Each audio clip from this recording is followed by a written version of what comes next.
work it. Turn up the heat, don't stop till it's perfect. Work it, work it. Work it, work it. Work it, work it. Turn up the heat, don't stop till it's perfect. Gotta want it, gotta need it. Only get what you put in. Give me something to believe in. Feel the sweat on my skin. Gotta want it, gotta need it. Only get what you put in. Give me something to believe in. Feel the sweat on my skin.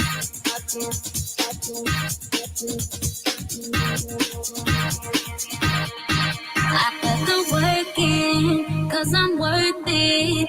And I think I found somebody who deserves it. If you put the work in, you can earn it. You and me together could be perfect. Put the work in, 'cause I'm worth it. And I think I found somebody who deserves it. If you put the work in, you can earn it. Got the kind of body that I wanna put my body on. Work it, work it. Work it, work it. Work it, work it. Turn up the heat, don't stop till it's perfect. Work it, work it. Work it, work it. Work it, work it. Turn up the heat, don't stop till it's perfect. Work it, work it. Work it, work it. Work it, work it. Turn up the heat, don't stop till it's perfect. Work it, work it. Work it, work it. Work it, work it. Turn up the heat, don't stop till it's perfect.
Woo! Well, here we go.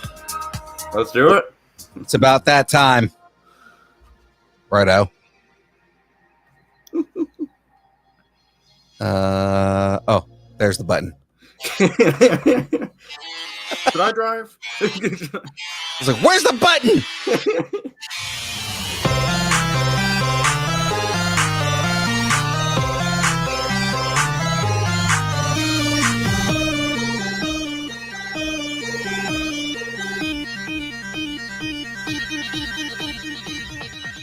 Distance nerding. Hey! Well, good evening, afternoon, something like that. It's nighttime-ish. It's very much nighttime where I am. Well, where you are, yeah, you're mountain time. Ladies and gentlemen, it is Thursday. It is now time for all of the fun. It's time for the build. Oh, and do we have a fun guest for you guys tonight? Looking at the chat right now, everybody's all excited. It's SAC Anime weekend. Everybody's ready for SAC Anime. Except apparently us, because we're not going to be able to make it to that one. But family things, because family. But ladies and gentlemen, welcome. It is Thursday.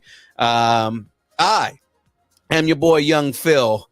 And to the side right here is the wonderfully beautiful Shadoo, or as DT Creates in the chat says, Shadood. I kind of like that. I'm not gonna lie. That's it's I'm just Shadood, man. The Shadood. So good Thursday, everybody. Good morrow. We have a great guest for you lined up today. But before we jump into all that, of course, ladies and gentlemen, we got a little bit of housekeeping we got to go through. So this show, everything we do here is brought to you by the wonderful good people over at the deliciousness that is called Dubby. That's right, ladies and gentlemen. Dubby is a brand of energy drinks created to help focus concentration, reaction time with no jitters or crash.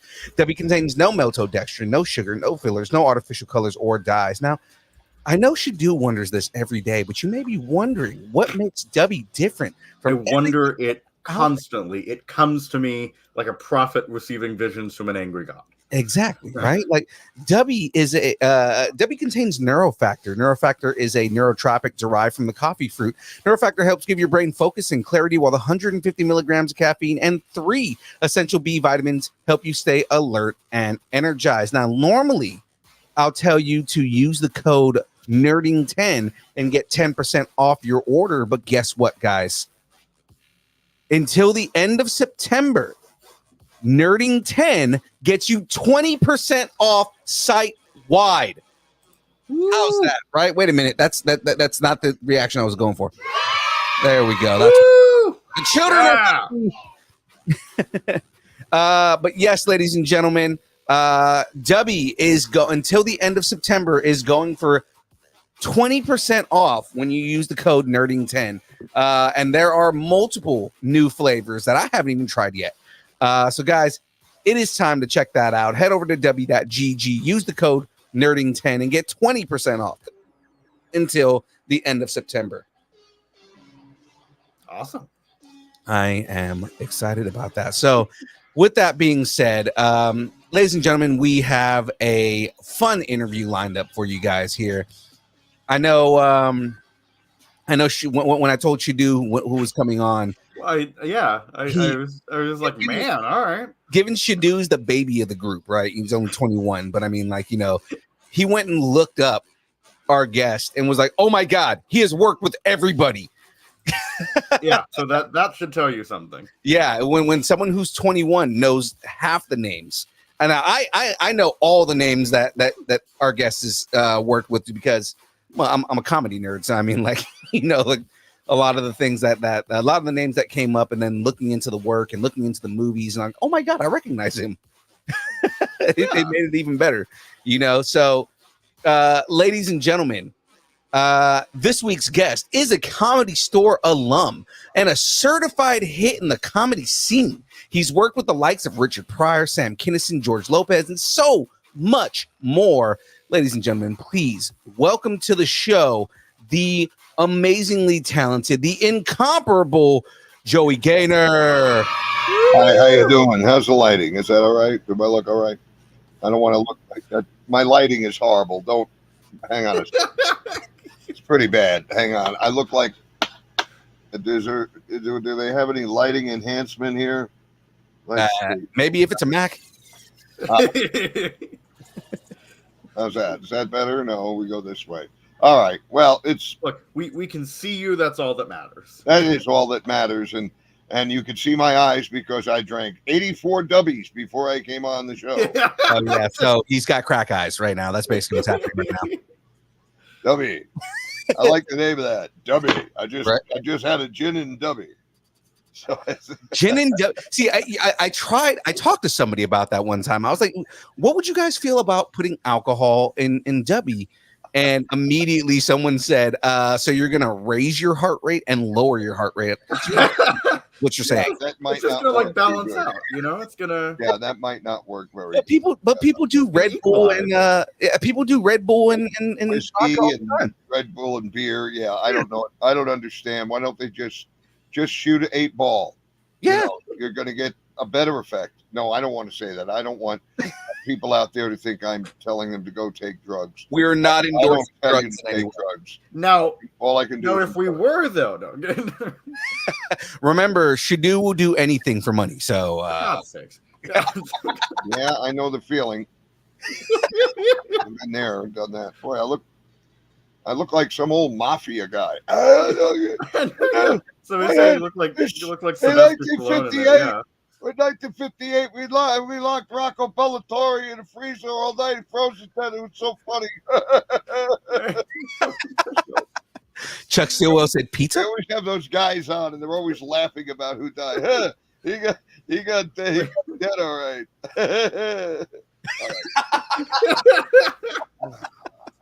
Oh God, that is great. A good time here. Yeah, we bailed out.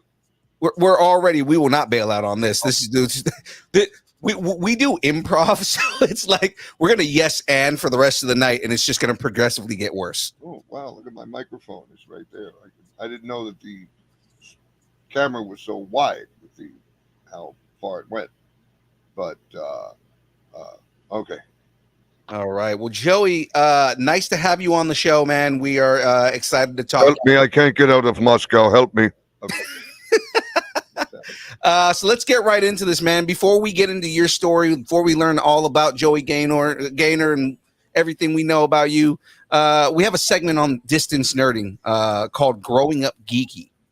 What did you geek out on when you were a kid? Oh man, I geeked out on a lot of stuff. G.I. Joes, I had like 6 or 7. Well, I had like 2 real G.I. Joes, and I had like a couple of other legitimate figure toys like Captain Action and Johnny West. But I would get the knockoff G.I. Joes at a place called Two Guys, and you'd get them for like 88 cents. And so I had a whole army of stuff like that. Plus, I also was always into sci-fi and stuff. So I had sci-fi toys and things like that. And I also had, I still do have a collection of Civil War toys and stuff like that. World War II toys, tanks and all of that, you know. It's stuff they just don't make anymore. Right. You know, you can't walk into the drugstore and see hanging there in the toys, hey, look, it's a Confederate war set. I mean, definitely not now. No. I have an original Ford Apache, stuff like that. I nerded out on that, and pro wrestling. I nerded out on that, and watching comedy movies and stuff, and rock and roll. I mean, I really had like a pretty nice little package of stuff to nerd out on. What is that picture down there? What is that? The thing that I'm doing. So Here's kind of the shtick of the show is as we're doing an interview, I'm building Lego. Well, don't step on one. Definitely not. My feet wouldn't be able to handle it.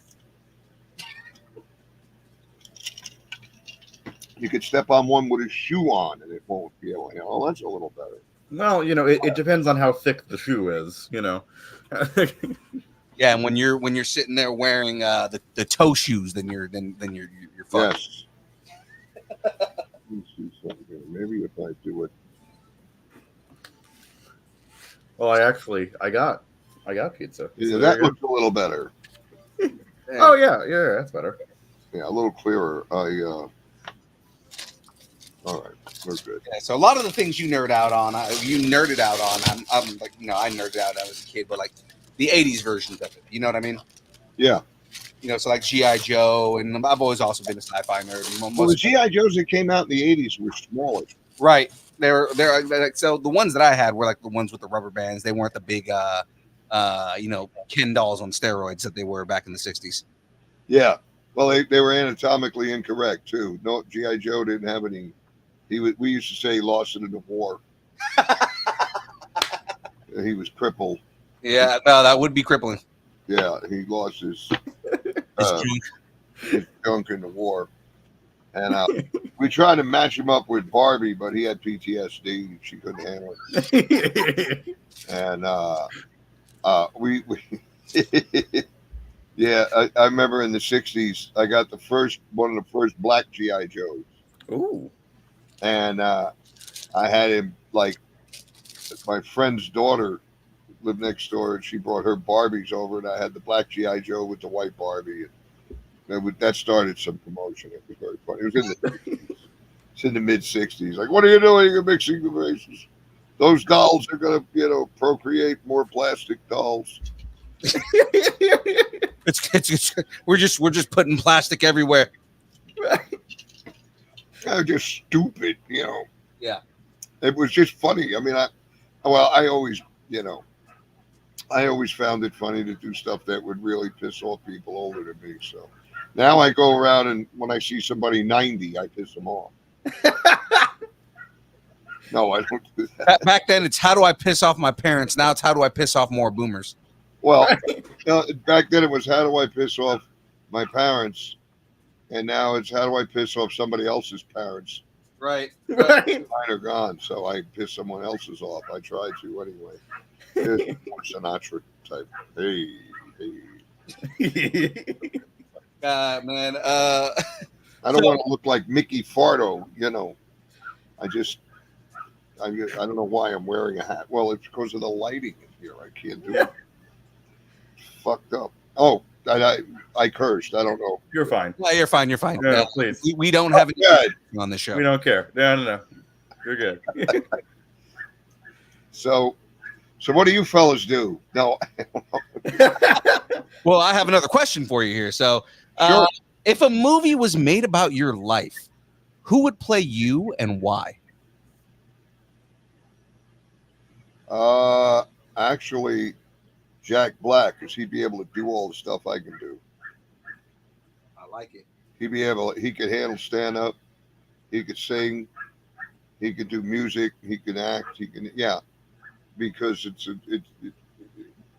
I'm not saying I'm him, but I've been doing music and comedy and stand up and acting and all of that for so many years, and music has always been a big part of my life.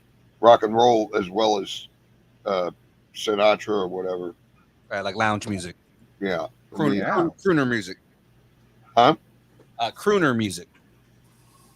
Well, Sinatra's more.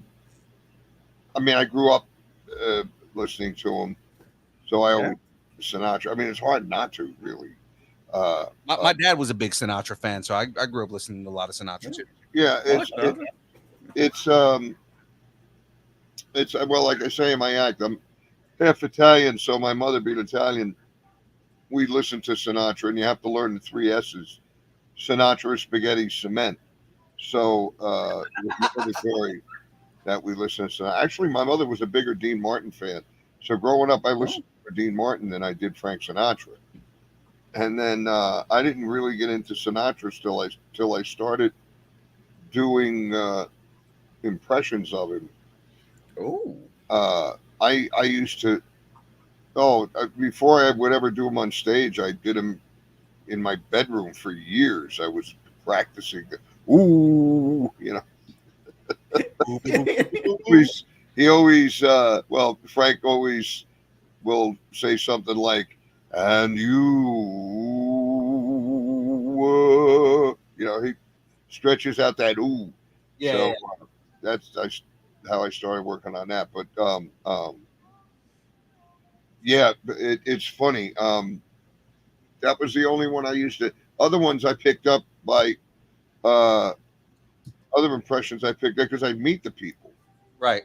and they'd come to the comedy store or something, and I'd talk to them for a few minutes, and I'd get the, I didn't realize, but that's mainly how a really good impressionist does it. Guys who really do like Fred Travalena, the late Fred Travalena was a guy who could do like hundreds of impressions, and I talked to him about that, and he said, "Yeah, when you meet them, it makes it so much easier to do their voice and mannerism and everything because it's right in front of you, and you just pick on it. You can assimilate it or yeah, and."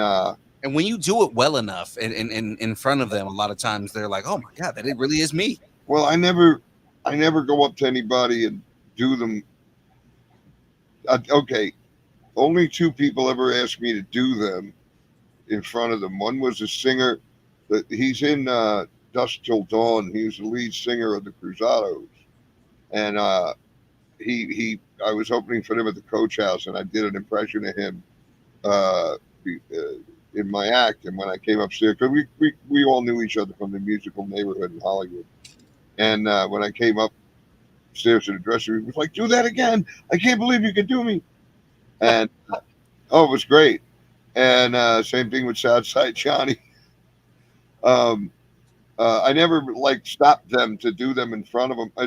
The scariest moment, honest to God, was I'd been working with Richard Pryor, and we were at a rap party for I think the film was Here and Now. It's the one where he does the concert film in New Orleans. Okay. And 1983. And we're at the big rap party in the main room of the Comedy Store, and it's Chasen's Chili. It's like all this big deal going on. And all these stars are there. Because, Richard made this triumphant comeback after burning up and everything and all the stuff that happened. And he introduces me to Jack Nicholson. He goes, Jack, he does you at the Laker game. And I'm like, oh, no. And he walks away, and he leaves me with Jack Nicholson. And Nicholson's like, and I go, well, you don't want me to do that, do you? And he goes, nah, I really won't. Hey, where can we smoke a joint? I said, oh, out back. Come on. So I went and smoked the joint with Jack Nicholson, and we talked for about 15 minutes. No, I don't really want you to do me. Yeah, it was great. I got stoned. I don't remember everything. It was like, oh, you're from Jersey? Yeah, so am I. Hey, I was blue today. Yeah, it sure was. Yeah, so you're Jack Nicholson. Yeah, you're not. It was just, Yeah, you're not. That's such a Jack Nicholson thing to say. it was cool. It was just I don't remember I remember John talking to John Lennon. I don't remember because that was a smash right in the face. But that was in 1976 at the Starwood. Yeah. Man. Lennon from California on his Lost Weekend. Oh, yeah, May last weekend, yeah. Yeah, it was nice to be part of that. So That's pretty cool, man. yeah, I'm like the guy that's always showing up somewhere. There's a guy. Like, oh yeah, and this guy. That Oh guy, yeah, what's your name again? Moose. Hey Moose, come here. Moose. They don't remember 99 times out of 100. They do not remember because there's a million people around them. Right. There's so many people that are around them. Well, that's how I would get backstage at concerts. The show would be over and everybody's coming out from the dressing room, and I'd walk backwards with my Oh. friend. We'd walk backwards into the dressing room. We'd be walking backwards, and suddenly we're in there and we're hanging out and meeting Dave Mason and Fleetwood Mac and all these. Well, it's a long time ago. You could do that a long time ago because they didn't have like 500 bodyguards with guns and ammo. Right. You know, now that's you go, hey, is the band back there? Back up, I'll kill you. Right. You know, my daughter would like to get an autograph. Shut up, shut up. Right. You're a pedophile. We don't fucked up shit. But now you guys are in what, Sacramento? I'm in Sacramento. Shadu is I am in in- Tulsa. Yeah. I'm Tulsa, Oklahoma. Yeah. Oh wow. Yeah, Oklahoma. Wow. Proof Indian did fuck Buffalo. It's a it's a state that I admire a lot. The I haven't said that joke in I don't know how long. Wow, that's gonna get some pissed Yeah, off. we're getting some exclusive material here. Come on. Jesus, man. That's a long. I haven't said that about Oklahoma in a long time. It just came to mind. That's an old. Yeah, he's from Oklahoma. Yeah, Oklahoma. Proof Indians did. And, I guess I won't be working any casinos soon. not in Oklahoma, at least. Not in Oklahoma, no. Yeah. So, man, I know you're originally from Newark, right? Newark, New Jersey. Yes. How'd you get from being just a kid in New Jersey to performing at the Comedy Store in LA? You know, that's interesting. When I was a little kid, I liked comedy a lot, etc. And I liked music. When I was in high school, I got into bands. I was in rock bands, and we played colleges and stuff. We actually made some money. And then I wanted to come to California because I thought if I'm in California, I'll do better with music, which was insane. But after I was here about a year and a half, I saw Richard Pryor at the Schubert Theater in Century City, and saw him 3 nights out of the 5 that he was there. And I heard he would be at this place. He'd hang out at the Comedy Store. Well, I went up there every night for months and months, and late October right through February of the following year, 76. And, no Richard Pryor. Well, he was on tour, so he wasn't going to be at the Comedy Store. But I got to see Paul Mooney and Dave Letterman and Jay Leno and, oh my God, Tim Reed, Steve Landisberg, well, I'm trying to think of Fred Willard, who was with the what the hell was the name of the group? The Ace Trucking Company. And I mean, this was all great people were coming through there. Steve Martin, whatever, and it was like an education. And the place was held about 120 people. Was really small, and I was hanging out, and after hanging out for about 4 or 5 months, yeah, October, November, December, January, February, March, yeah, about 5 months, I decided I'm going to try to do stand-up. And I went up to Steve Landisberg, who was Dietrich on Barney Miller. I don't know if anybody remembers that, but Yeah, definitely. I definitely I asked him if 5 minutes on a Monday night was enough to get him going. Is 5 minutes enough? And he just looked at me and very, very paternally said, "It's a fucking eternity if you're not funny." Yeah. And I said, "Oh, yeah, what's wrong with me?" I mean, I've actually seen people come out in Ed Sullivan and get no laughs. And that must be devastating. So I went back to the drawing board. I sat down with him and talked about it that night. And then I went back to the drawing board for another 4 or 5 weeks. And finally went and did stand-up. And I was, the first time I went on, Mitzi Shore, the owner, made me a regular at the store. And what is this? Schmutz.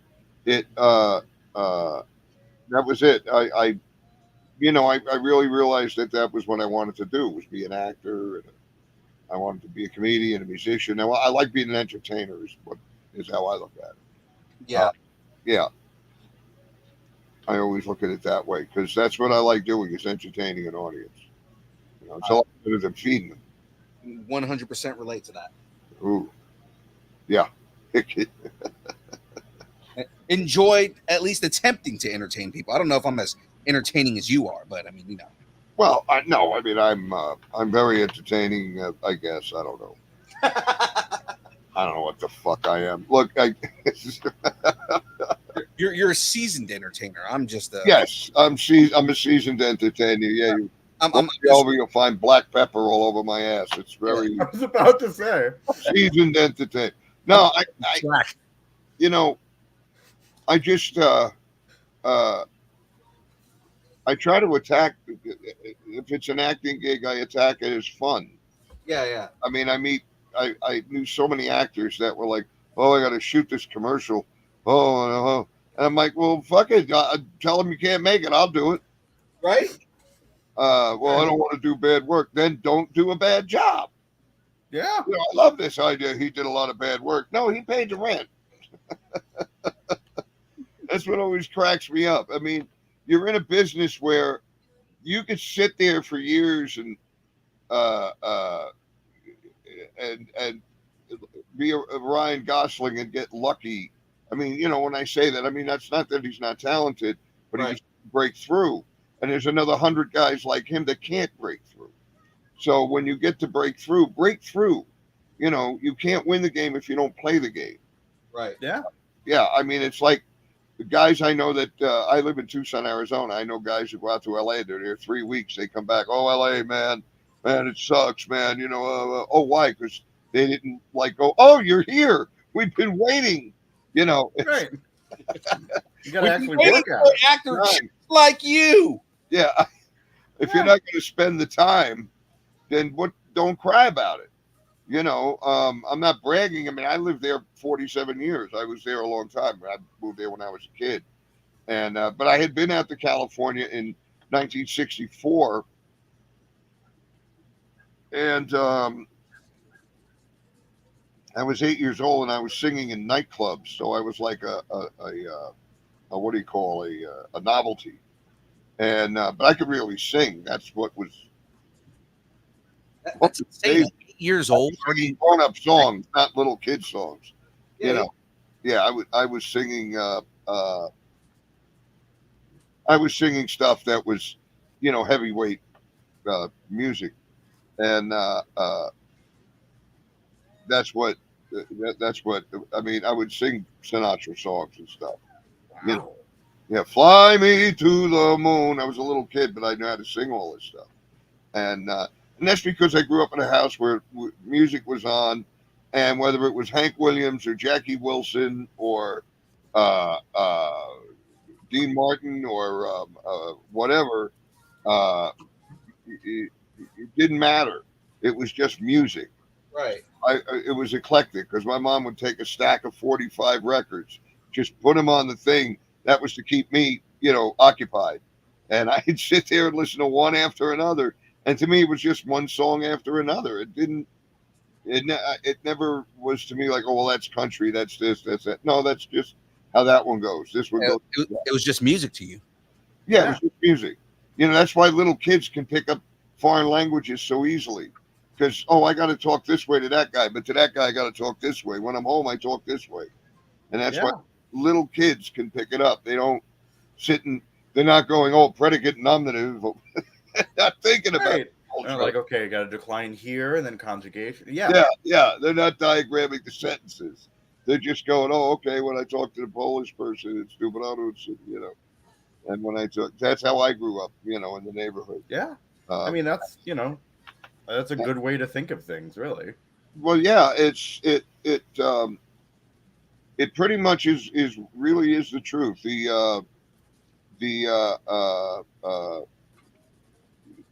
The study has shown that little kids can learn another language so fast because they're not thinking about it.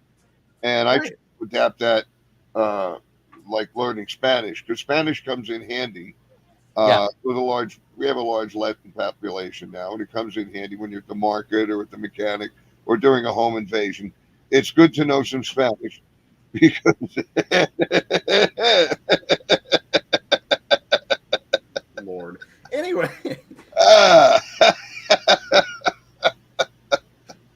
No, I kid around. I'm Irish Italian, and I also have Spanish blood, and that's on the bumper of my car, and that's a police matter. I don't need anybody getting involved that doesn't know what was going on at that point. Anyway, I'm in the market yesterday, and a young fella came up to me, and he was asking me about where I get my prescriptions. I guess because I look older, and he's an old man. He's got to be taking 50 medications. yeah, He knows what the pills. exactly right. But, and he walked up and he said, "Excuse me, sir, I saw a clipboard," and I went, "Kamala Harris. I'm voting for Kamala." And he just, well, no, I want to, know about your prescriptions. I said, "Oh, I get them through my insurance. Everything gets mailed to me, so I don't have to worry about that." "Oh, have you had a flu shot?" "No, I never get one," which I don't because I never get the flu. I don't have flu. "Oh, how about this thing and that thing?" And I went, "No." I said, "Now you work with the pharmacy?" He goes, "Yeah." I said, "You guys still make Quaaludes?" He didn't know what I was talking about. He didn't know what a Quaalude was. This young brother was lost. He was just lost. He didn't know. He didn't smile. He didn't smirk. He didn't nothing. He just. What is this old man talking about? And I said, "No, that's an old drug. It's my friend who's and then I just decided, well, I'm going to just talk at this motherfucker now because he's not even pretending to grin. So let me show you what it's like. Hey, leave it alone. You over there, leave it alone. I'll kill you. It's my cat. She's got to mess up. She's got to fuck around with the drape thing, the cord, because I'm not paying attention." All right, Cedar. So anyway, I kept asking the guy about what other kind of drugs do they make, and he's getting nervous, and he had no sense of humor. So I was telling him like, "Oh no, me and one of my buddies is a pharmacist over there at Safeway. I always kid around with him about that. Hey, and back in my day, we didn't have cell phones, and he would no sense of humor. And then I kept running into him in the store, and no, he comes again, and he would just because I did say to him, I went, "I know you just think I'm a crazy old white man." Yeah, this guy just must have been fucking terrified. Oh, he was fucking. He lost it. He didn't know what the hell. I mean, he was just. I just want to ask questions. Yeah, but he just wandered up to me and asked me where I get my prescriptions. Not even, do you have prescriptions? Do you use a pharmacy? Just assume that you do, and yeah. Let's just see. He's got drugs. Right. This guy's got a ponytail and he's limping around. I'll go up there. Ay. The youth of today is the mess of tomorrow, I'll tell you. I don't have anything against younger people. I really don't. I just wish they'd go away. No. Look, I will say this, that in the last few months, I've seen a lot of brand new, very, very talented young talent on its way up. And I am right here in the community, and I do everything I can to have it stopped. That's just my way. I don't know what the hell I'm talking about. Oh, whatever. People believe that shit. They believe that. They hear that much of it. Then they go, "Oh, I heard what he said. He said, Baba Gaga." Yeah, I'm sure you guys, well, that's what it sounds like to me when they start in. "Oh, you got my Gaga." And I'm like, "Oh, yeah, you fucking go sit down." I don't know what else to say to them, but sit down. I mean, I don't know, I'm sure they were the same way to you back when you were first getting on. Yeah. You know what? I didn't bother anybody when I left people alone. I didn't. You didn't ask anybody about where they got their prescriptions. Yeah, I didn't. My first job, like that wasn't under the table money, like working for your brother-in-law. My first job was at a Jack in the Box. Oh, Yeah, they made me a grill man because I worked clean. I'd worked with European bakers, and they taught me how to clean as you go. Then by the end of the day, there's nothing. You don't have to hang around. You're gone. You're done, and everything is clean all the time. So I learned how to do that, and they saw me working clean. They went, "Oh, you're gonna be a grill man. We'll give you another quarter an hour." So now I'm up to $2.25 an hour. And the big boss came in and said, "Oh, you're up for a raise." So now I'm up to $2.30 an hour. And I got very after about 3 weeks, I got very, very physically ill from inhaling the grease, all that shit. Yeah, I got sick, and and I didn't eat. Man, yeah, I got sick. I'm not blaming Jack in the Box. It was me. I was allergic to certain things. I didn't know, but it all Play Jack in the Box. It's fun. 48 million. I spent it all on cake and soda. As you do. What else? Yeah. What else are you gonna Hey, is this one of those good, faces where they play the trumpet? Wah wah.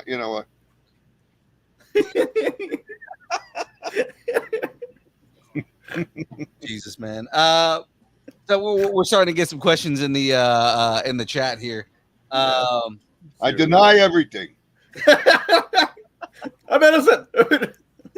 I mean, if I do have to shut the camera for a brief second, the sound will be on, but you'll hear a cat go wow, bam across the room. So no, I don't do that. She's actually Zoom right in the kisser. All right. Yes. So one of the questions I had actually in the chat, there's a better version of it. So James Navarro, who is a co-host on our show. Yes, he is a co-host. Now he may show up at some point. We don't know. He might actually. So he's saying, how did you get connected with Richard Pryor? Oh, that is a good question. I was hanging around a Comedy Store for a while, and then I become a regular, and I'm working there. And okay.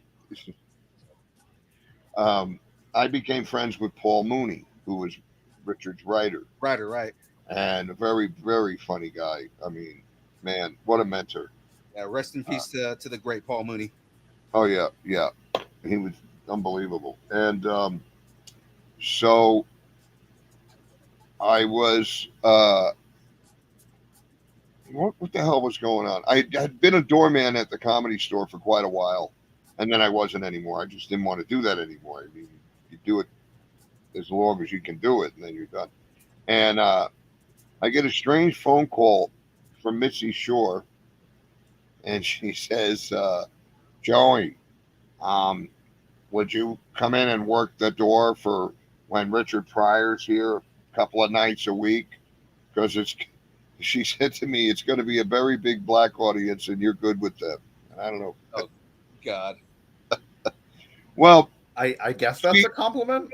It is a compliment because in her mind, the way it's 42 years ago. Yeah, I was And, say, what she meant was, I'm not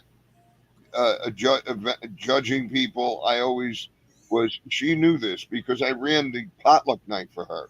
That I was always equal with everybody. I didn't. And I was very patient with everybody. So in her mind, she was very worried more about the guest list and stuff like that. So I had a laugh, but I said, "Yeah, no, that's great. I get to watch Richard." So I started working, and finally I got the nerve to go up and get an autograph from him. From my poster of his show at the Schubert Theater. Was it something I said from 75? So now this is 7 years later. It's 82, and he signed in the poster for me. And I wanted to say something, so I said, "Wow, I remember seeing you on Merv Griffin, and Jackie Leonard said some stuff, blah blah blah, and you cut Jackie off and you shut him up." And Jackie was like, "I know. And you cut that shit off." And he busted out laughing, and he went, "You remember that?" I went, "Yeah." And he goes, "Yeah, Jackie would say shit, then just cut that shit right off. You wouldn't know what he's, And, because Jackie Leonard, they were talking about the riots. This was in the late 60s. Mhm. And Jackie Leonard said, "Well, Richard, you know, you're hanging around here with them Black Panther guys who are all up there, and I don't know what you're doing up there." And Richard stopped him, cut him off, and went, "Jackie, let's get something straight, man. I'm not." And he used the gay F word. I don't know. We, you know, Yeah, no. Yeah, If yeah. you're familiar with Richard Pryor, he used that word a lot. So yeah. Yeah. So, but he said, "I'm not a, you know, man, and now we can get on with this thing here," because and he cut him off, and I reminded him of that, and he started laughing, and the next thing I knew is he wanted me to hang out because he couldn't keep this guy, this young guy, remembered all this shit. But see, I was a real historian when it came to comedy, and especially when I got my first VCR, I was buying all the old stand-up tapes I could find because you'd find these collections of old stand-up from the 50s and 60s. And right. I buy them, and there's gold on those things, you know, really amazing stuff.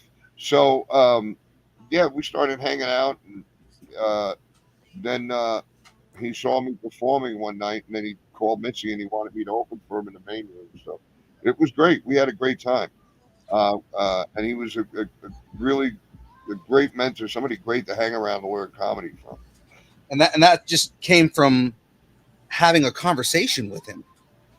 Yeah, it was because we would talk and about stuff, and I'd see him over the next couple of nights and stuff, and we'd talk some more, and he was amazed at my knowledge of the history of stand-up.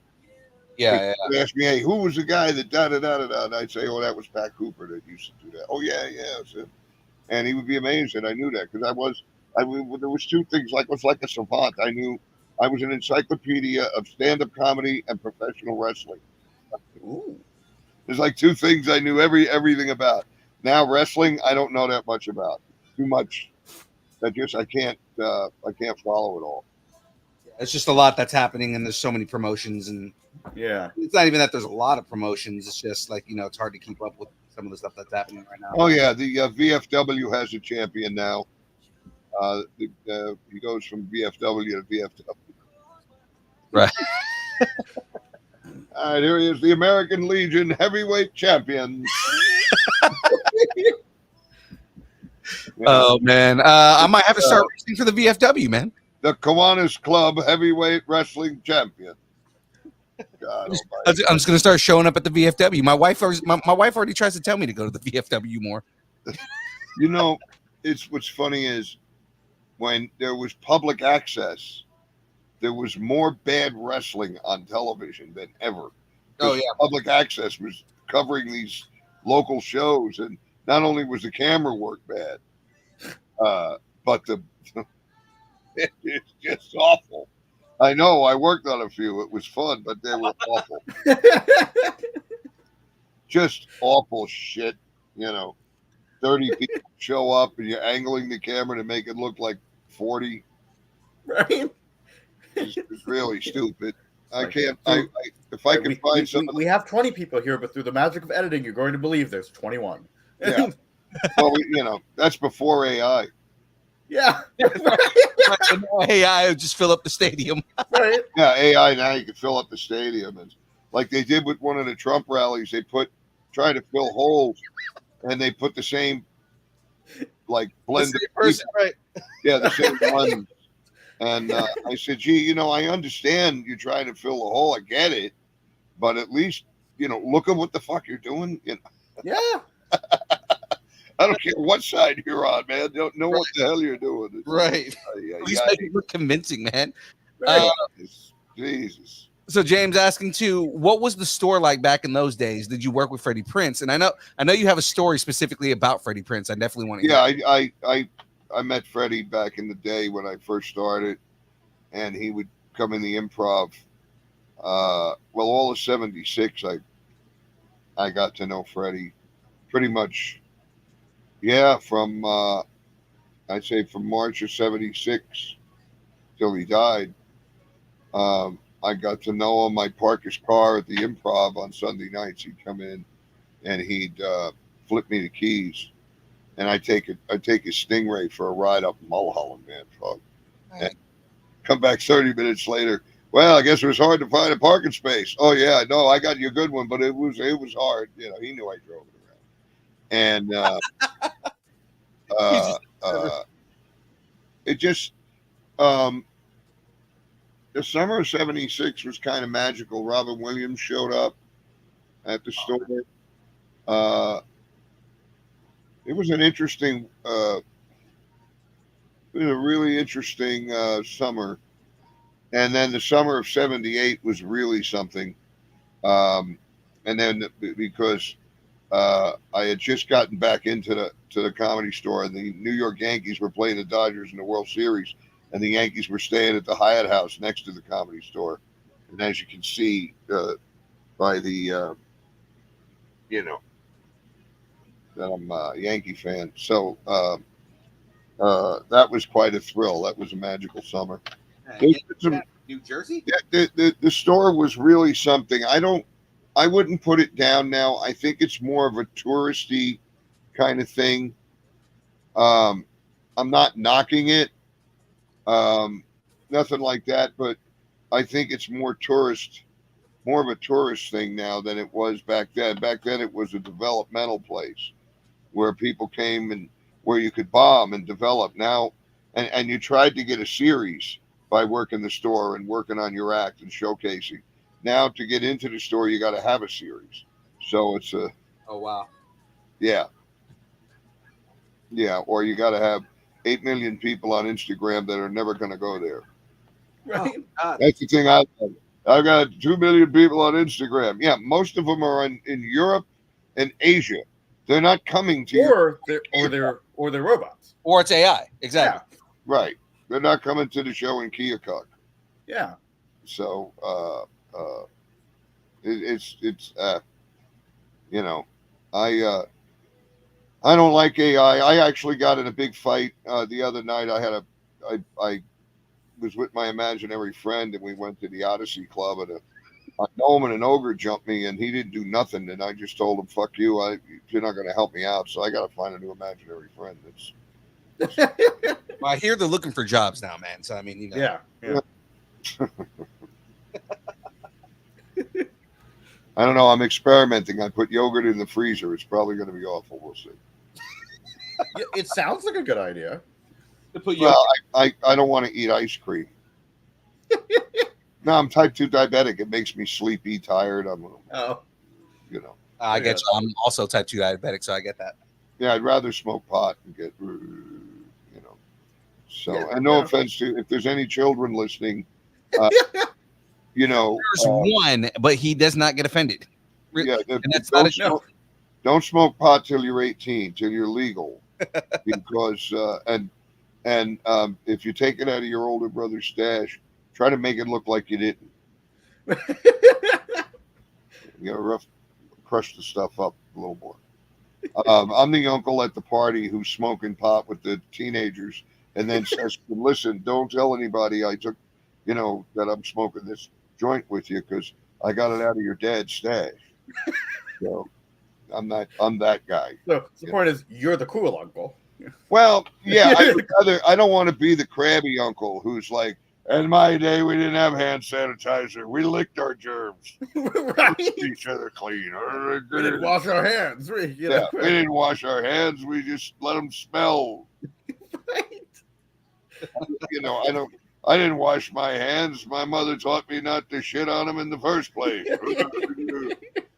So it's just ridiculous. I do like when I hear a young person go, "Oh, we have inflation. Oh, we never had that before. Oh, yes, we did. You just weren't born yet." Yeah, you just weren't born. Right? I know. Lots of shit happened before you were born. Like there was some shit. Right? I love when I hear, "Oh, whatever happened before I was born don't count." Then you don't exist because your parents banging don't matter. Right? It doesn't matter. It didn't happen, so you don't exist. Don't talk to me. You're a liar. Right. You're part of the Matrix. You're make believe. It's I don't know. I don't know how you could say that that history doesn't count. You know, No, unless you're a history- really yeah, bad bookie. all of history has led up to where we are now, and so it's worth studying. And If you Yeah. study history, you can learn from the mistakes made by those who came before us. it's that Yeah, whole, those who don't know history are doomed to repeat it. It's that whole thing. What's the question here? Starstruck. So yeah, he's asking, have you ever had a starstruck experience in comedy or acting? Like, was there anybody that you were on a show with, or in a movie, or again at the Comedy Store? Yeah. Like, I'll holy give you yes. Well, the first time I met Richard Pryor, but when I was working on the show First and 10, the football series, back 1990. Wow. And I just realized it's 34 years ago. And anyway, they had real football players on the show. O.J. Simpson was the star of the show. Oh. It was very big on HBO. And I found out Lawrence Taylor, LT of the New York Giants, was going to be there. And I'm a diehard Giants fan. I mean, look, I even have the skull and I have a lot of stuff. I'm a diehard Giants fan. Even though they suck this year, it'll be fun to just watch them. And, it's better than being a Jets fan. You're fine. yeah, I no vaccine quarterback. But anyway, Rodgers can't play as COVID. No, I don't want that to happen. I'm just joking. That's the anti-vaccine. Sadly, he's from where I'm from. So, I mean, he's from the Bay Area. So I wanted to get LT's autograph, Lawrence Taylor's autograph, and I was starstruck. I was awestruck at this. This is like one of the greatest New York Giants ever. And so I went up to him with a piece of paper and a pen, and I went. I couldn't talk. So he signed it for me, and he's looking at me with pity in his eyes, and he signed it. So the next day, I come on the set, and my friend Bruce Kirschbaum was a writer on the show and producer. Came over to me and he goes, "What's what went on with you and LT?" I went, "I don't know, man." He goes, "Well, he was asking us they were a retarded man on the show." They're handicapped. That man, that's handicapped. Because you're just sitting there going, So he said, "Man, just go over to him, talk to him, relax, And this time I was more prepared. I brought a Beckett magazine, and I walked up and I said, I didn't mean, it's like meeting Babe Ruth, man, blah, blah, blah. And we became very friendly. And I would see him a few times. I went to Giants Rams game or Giants Cardinals game, and he was still with the team. And I would wait I'd catch him by the bus or I'd catch him by the tunnel, and we'd talk a little bit and stuff. He was a very nice guy, really was. That was one, and Charlton Heston was one, because he came to see Richard Pryor, and I remember I turned around, and down at the bottom of the steps was Moses, and he was wearing it looked like a cavalry uniform. He had these blue jeans tucked into the boots and a blue shirt with the gold buttons, and he came up and he looked around a little bit. He's looking at the pictures on the wall, and I walked up and I said, "Mr. Heston, hi, I'm Joey. I'll take care of you here, get you set up." And he goes, "Yeah, I'm here to see some friends of mine. Did the Reverend Jesse Jackson get here yet?" I said, no, but he will be. I have a booth set up for you guys. Everything's set up.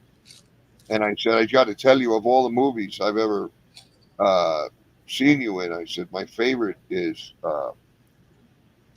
not Alvarez Kelly. Which one? It's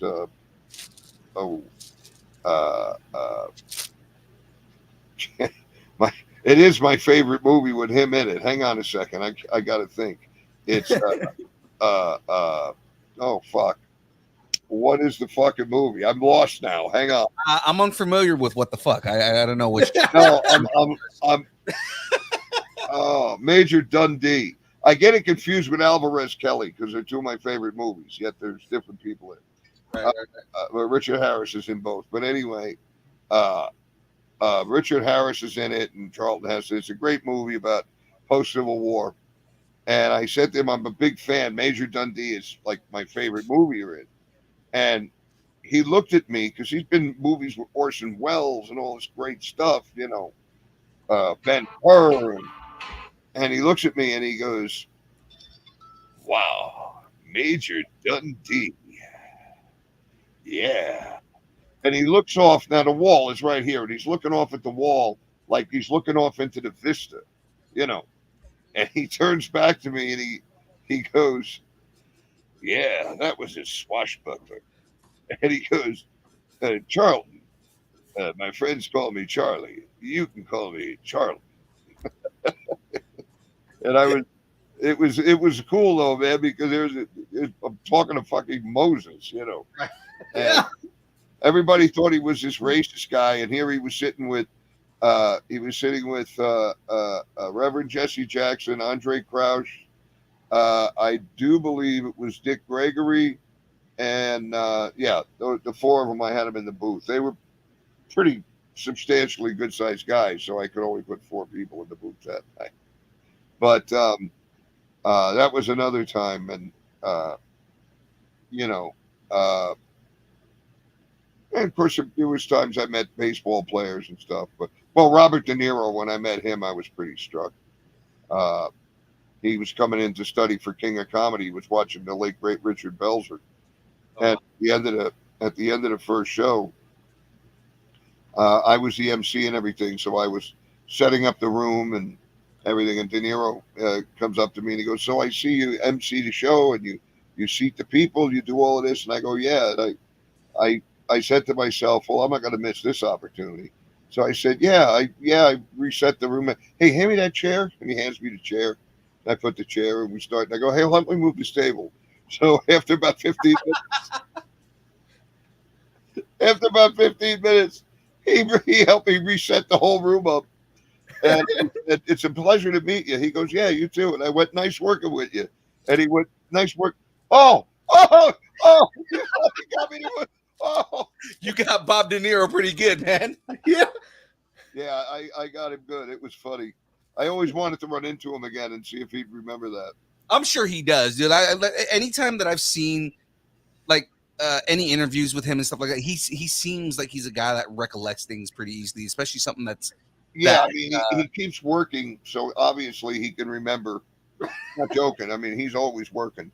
Yeah, he is. Yeah, I mean, I've always heard good things about Bob De Niro and just kind of like his interactions with people. I'm sure if you ever saw him again, he would remember that. Oh, you were the guy from the Comedy Store, the guy that got me. Yeah, it's funny because when I was doing First and 10, 10 years before that, I was managing a yogurt pizza and pizzeria place in Century City, oddly enough, and I don't know why I took the job again. It was a bad move, but anyway. Norman Fell, Mr. Roper on Three's Company, he would always be over at the ABC buildings that were there, and he would come in and he'd go, one personal pepperoni, and he got it for you. And I'd make him a pepperoni pizza, and I was pretty good at it though. I flattened it, even though it was a personal, it was thin, so you could actually fold it and eat it. I'd give him extra cheese. I always took care of him. So fast forward like about 10 years, and I'm on the set of First and 10, and my first day I'm shooting with Maury Amsterdam from the Dick Van Dyke Show and Norman Fell. And I was a little heavier by then and had long hair, and I'm playing a guy 60 years old at the time, and they got my hair tucked and everything, and I'm sitting there in a shirt and tie for the thing. And Norman Fell is sitting there, and we're talking, and he keeps looking at me, and he keeps going, I know you from somewhere. I don't know where, but I know you from somewhere. And I said, I don't know, man. Maybe. I don't know. And I was holding on to it. And after about, he says it like 5 times. About the 5th time I turned and I went, one personal pepperoni. He went, oh, it's you. You're the guy. This guy makes great pizza. So that was pretty cool. That's really cool. Yeah, that seems like a cool interaction. Yeah, that was fun. And working with Maury Amsterdam and a couple of other really, really good professional sitcom actors.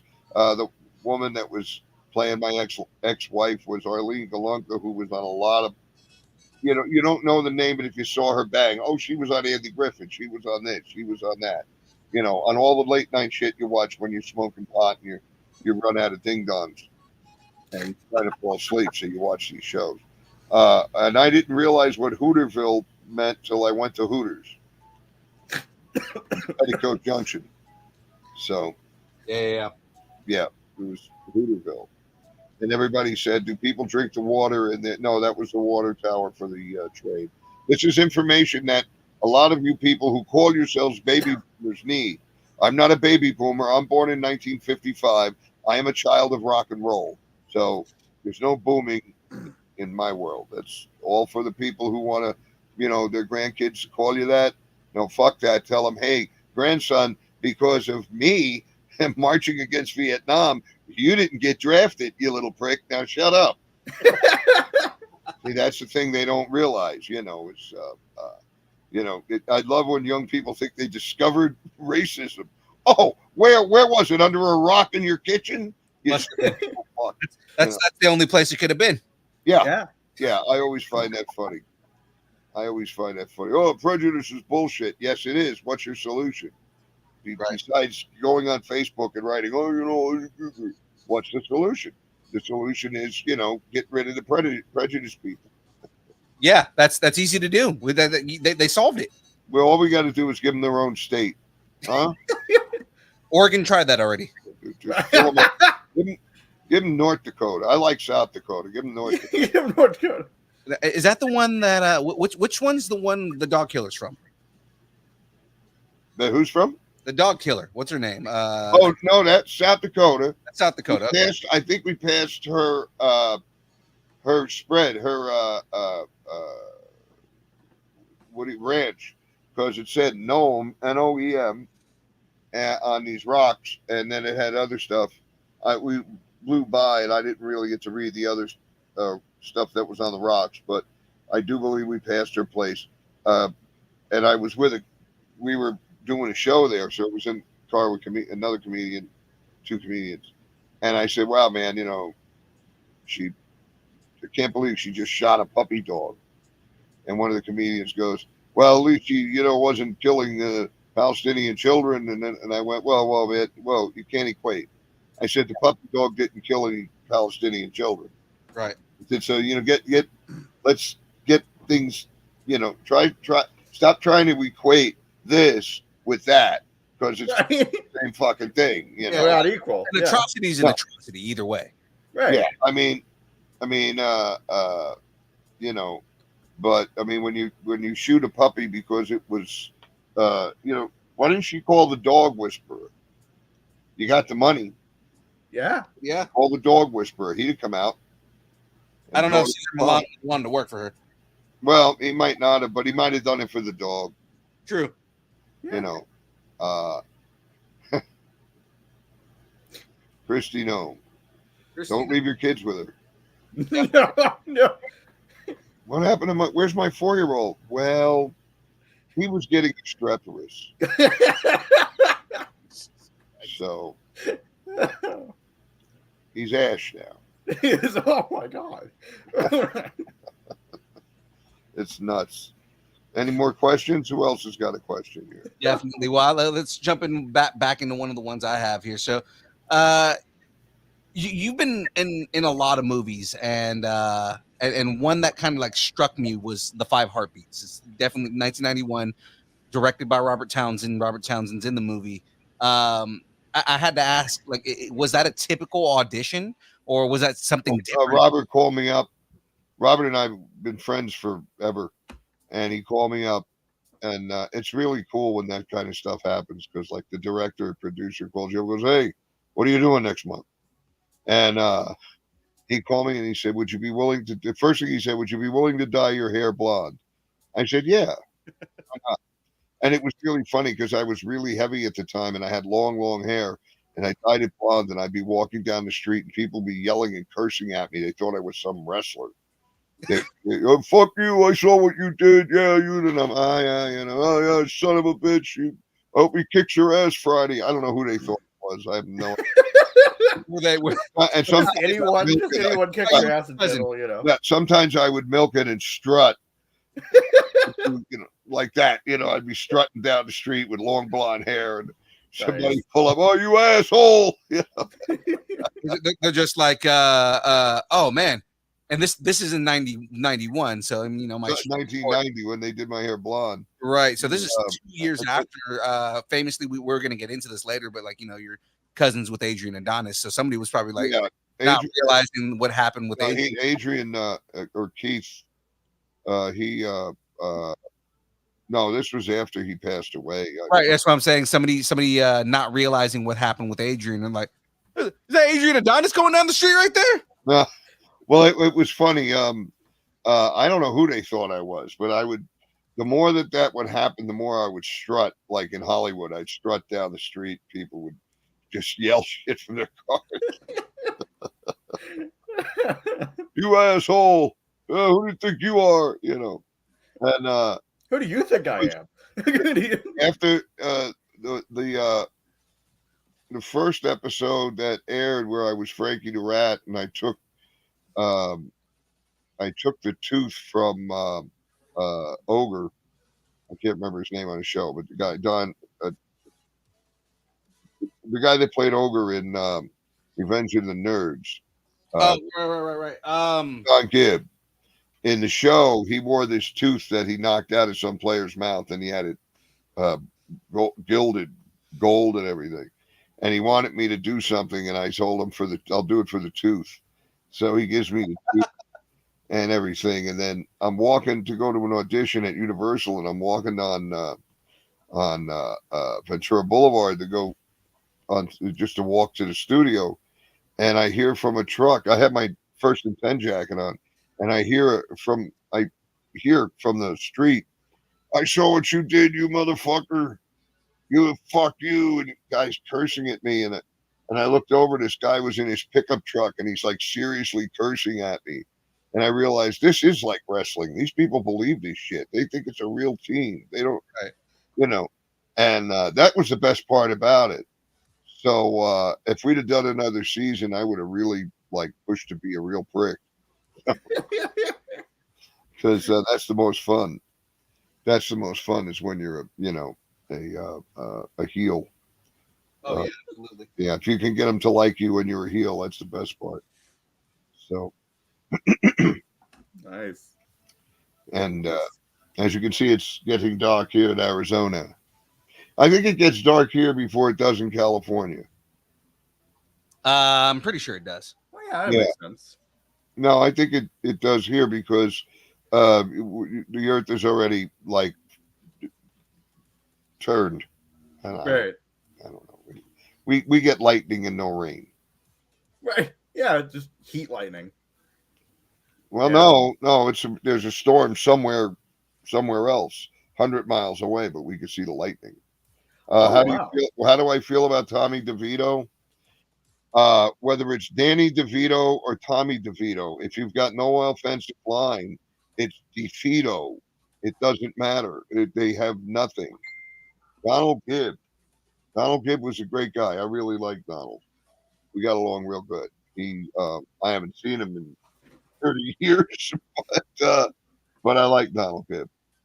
He was all right. He was fun to look at.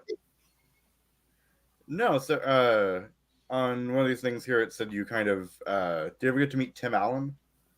Tim Allen when we did Comedy's Dirtiest Dozen was the first time I met Tim, and I've run into Tim before in Hollywood and stuff. Yeah, hey, how you doing? How you doing? Cool. Yeah, no, I was just about a year ago or so, there were some reports that came out that he's kind of insufferable. I was just wondering, Well, I don't have to hang with him or work with him, so if he is, that's on him. I don't know anything about that, but I don't know. I don't know. He's bringing back the Santa Claus bitch joke. That is precisely what I'm doing. Huh? We It's, had a running joke at some point. he's bringing back a running joke from our Christmas special. So There's rumor that he's a hard to work with or something, or yeah, there's been rumors about it, but it's more so people just kind of talking about the way that he was on set for the Santa Claus movies and the shows and all that stuff. Yeah, and so the joke was Santa's a bitch. So I just wanted to know if you concurred with Santa being a bitch.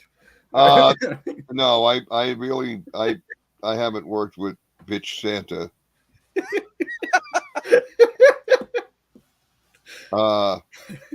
No, I have enough trouble on Christmas trying to get packages off people's porches.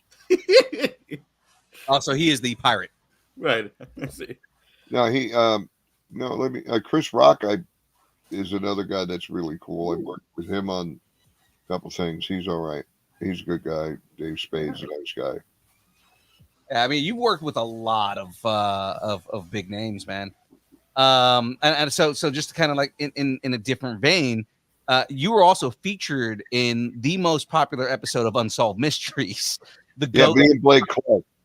We played ourselves and we were reenacting all the ghost stuff that happened to us at the Comedy Store.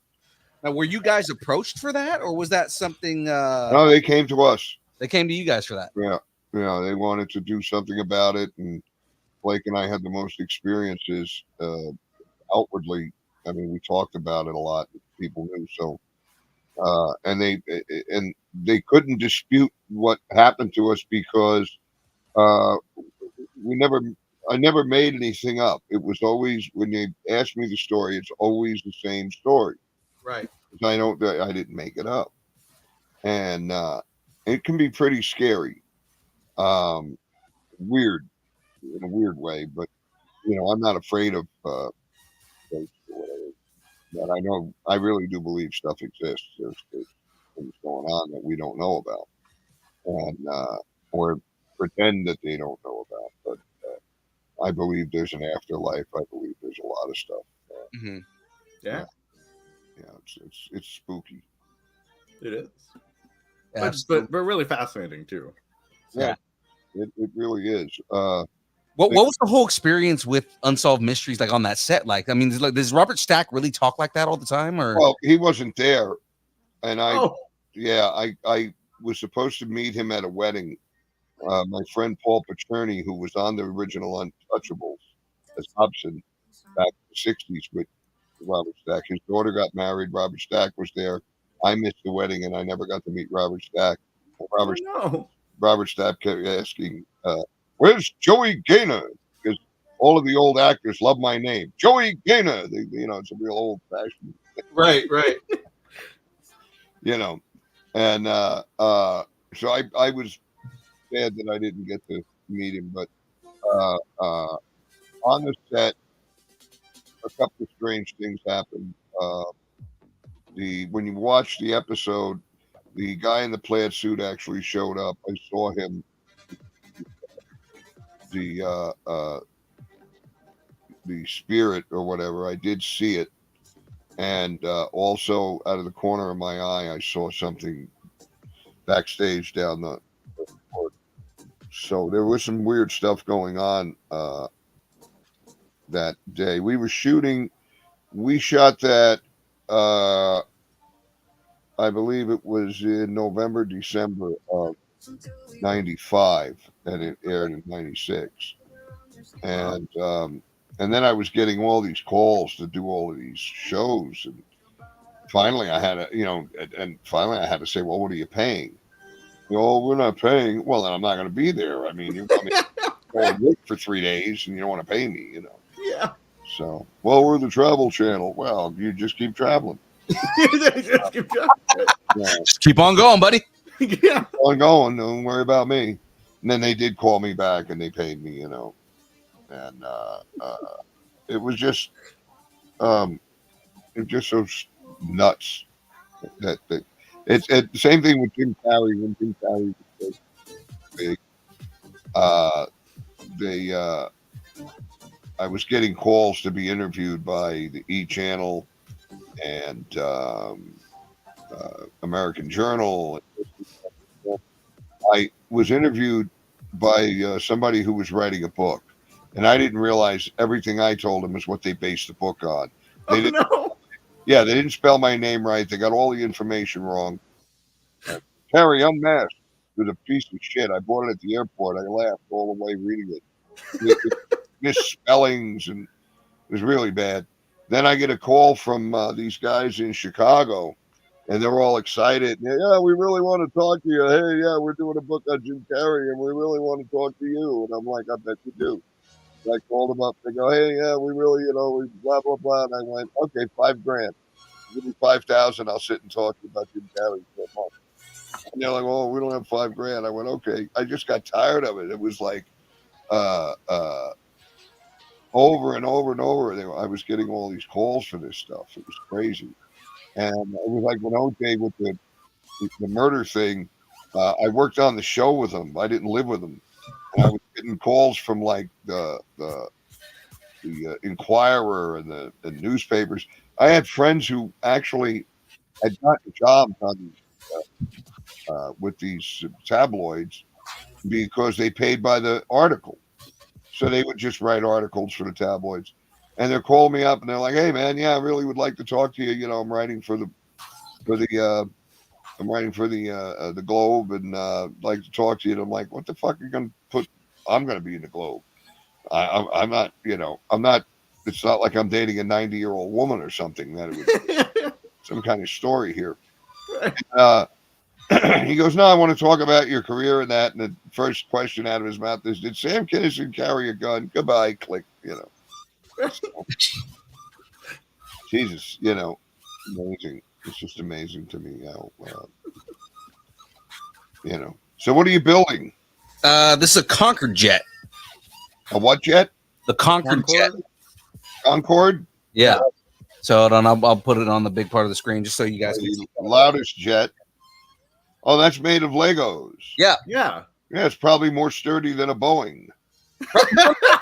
Yeah, you're actually 100% correct. It is 100% more sturdy than a Boeing. If the door comes off of this, it's because I took it off. Ah. Okay. No, I'm trying to get a bigger picture of what you're doing. I can't. It's interesting. Yeah, and that's kind of the idea is that I'm conducting an interview while I'm and that's the gimmick of the show. The gimmick of the show. Now, do you put a motor in it or? No, not in this one. There are certain models that will have motors or lights and things like that. This one in particular doesn't have one. I see. Yeah, because you can have lights from inside the cabin. Looks like it's lit up inside. Right. I have a Batmobile that has all that. That's cool. When I was a kid, I had toys that would come out by Remco or whatever, like the Fighting Lady, which was a battleship, and I had the other one that was an aircraft carrier. I had all of that stuff. The G.I. Joe aircraft carrier? No, I had the G.I. Joe with the capsule. Okay, yeah. Yeah, and then you would listen to the record, and it was Colonel Shepard, and it was really funny because on my one record player when I was a kid, the record would echo. On the other one that I had, the cheap one, it didn't echo. Yeah, you put the record on and go, the space, that's it. I can't even understand what's going on. But I don't know why I thought of that, but I for a moment ran out of thoughts. So that's fine.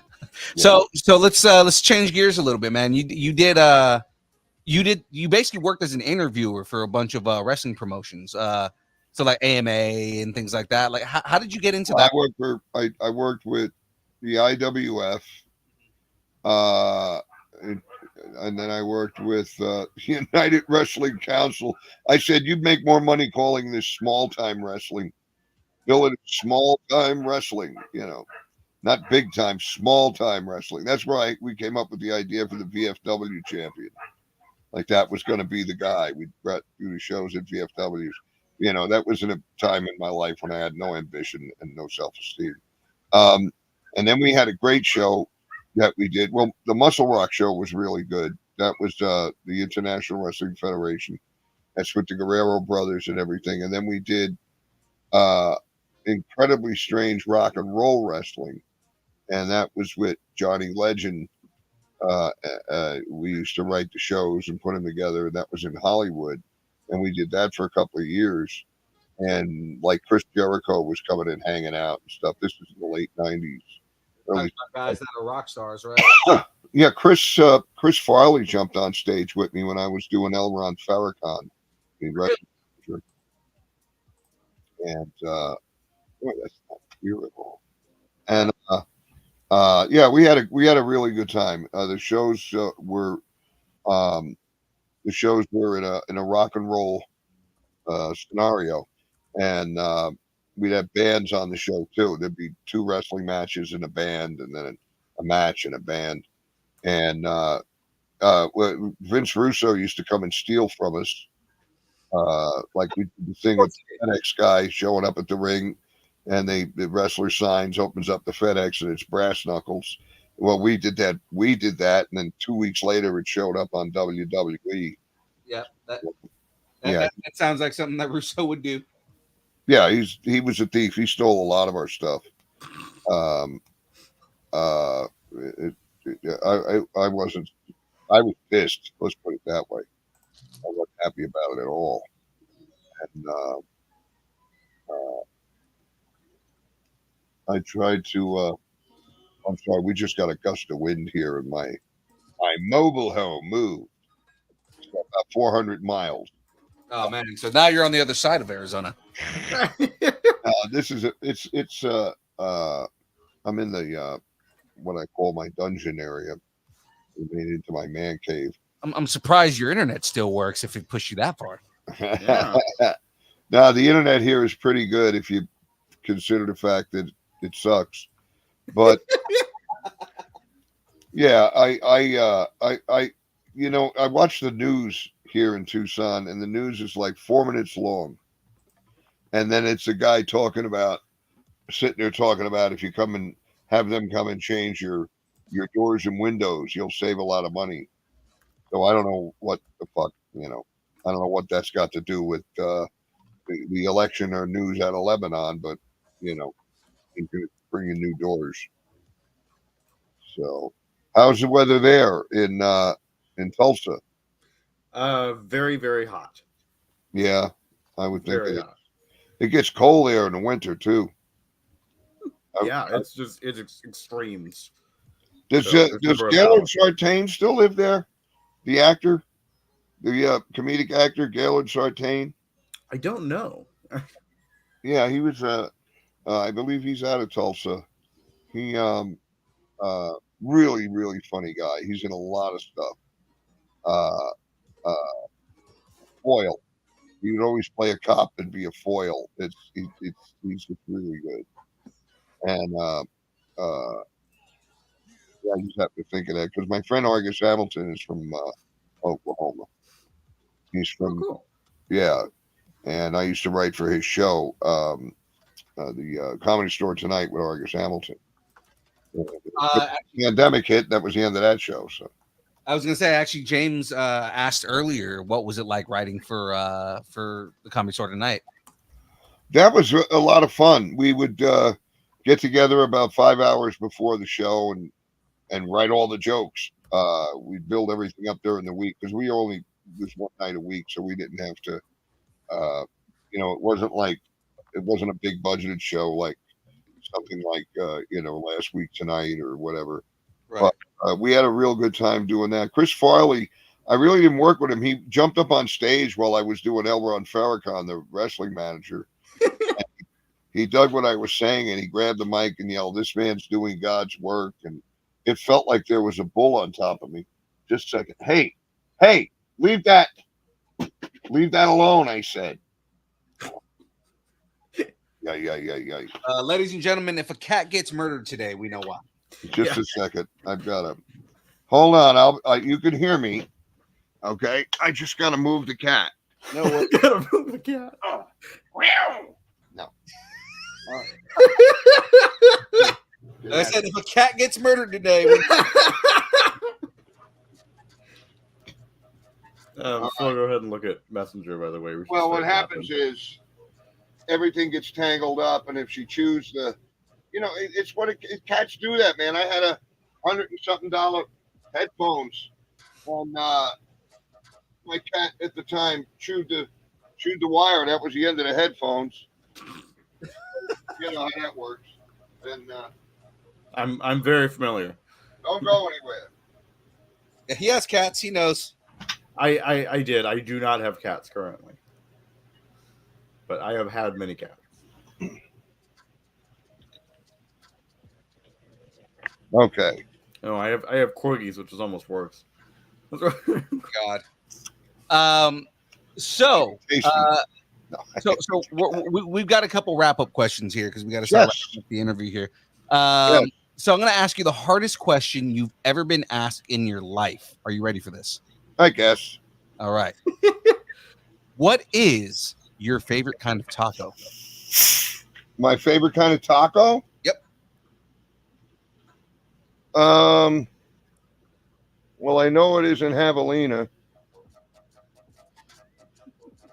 People think javelinas are wild pigs. They're not. They're giant rats. Putting that out there because people really, they see them and they go, oh, look at the wild pigs. No, they look like pigs, but they're not. They're a rodent. They're rats. My favorite taco, I like them. You know what? I like a street taco. I actually, Del Taco makes a great street taco. Okay. I like those. Yeah. Or on a truck. If I see a taco truck, I'm like, hey, a good street taco is a good street taco. oh yeah. In our community, a street taco is just a taco. Well, I don't like lengua or mente. That's brains or tongue. I've had it. I just don't care for it. Yeah. Sesos is brain. Huh? Sesos is brain. How do you say that? Sesos. Setos? Seso. Sesos. Yeah. I can't. With an S? Sesos. Yeah, with an S. Setos. Sesos. Setos. Yeah, right there. Sesos. Ah. Well, I won't be having any of that. Yeah, so if you see that on the menu, steer Run. clear. Oh. Yeah, lengua is tongue. Lengua is tongue, bush is cheek, and then cabeza is just regular head meat. Cabeza is yeah. I was with Paul Rodriguez and we were driving back from Vegas, and he gets a big bag of tacos. And there were two lines, and we were in the line that said lengua and all of that. And I said, "What's lengua? What is?" And I'm not thinking. And he goes, "Oh no, you'll love it. Don't worry about it." And we were in the short line, so we got tacos made of brains and whatever. I don't know. I ate 3 or 4 of them. I didn't notice the difference.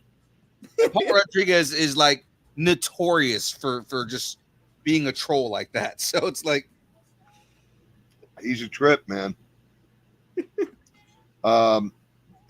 It's so funny because when we were in Vegas and like one day we'd be eating at the most expensive place that you could go. And then like 6 hours later, he's getting lengua tacos. It's like, man, just in a gourmet place, Yeah. And like I said, he's just trolling because he knows you don't know what it is. He's like, oh, he's going to eat it. and that's pretty much any Spanish speaker that wants to mess with people. And you if you're not really looking at the menu, it's like, oh, no, man, get cabeza. It's good, man. Yeah, hang on. I let me order. No, I do my own ordering. I figured that out a long time ago. Yeah. Yeah, I don't. Especially when you're hanging out with Hispanics, man. That's just kind of the way we are. Well, I learned quite a bit of Spanish, so when I order, I can actually put it together properly for food and stuff. Right. But my Spanish otherwise is horrible. I mean, I know very little. I can't have a conversation. I can have a pidgin Spanish conversation with someone where they know some English, I know a little bit of Spanish, and you can talk, but like to hold a conversation in fluent Spanish, forget it. That's not happening. Not happening. No. All right. So what's some advice that you might have for somebody trying to get into the industry, if they want to get into comedy, or if they're trying to do like what's something that you would tell somebody if they're trying to get in on the industry? Make sure you're in your parents' will.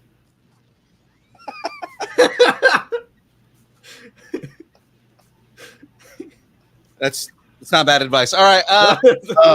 No, I would say if you're going to get into stand-up comedy, it is an art form. It is a craft. You might have some fans on, Instagram and all of that, but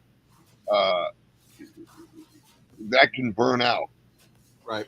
And so, really, just take your time and learn. Don't be afraid to watch guys that have been doing it 30 years. They pretty much know what they're doing.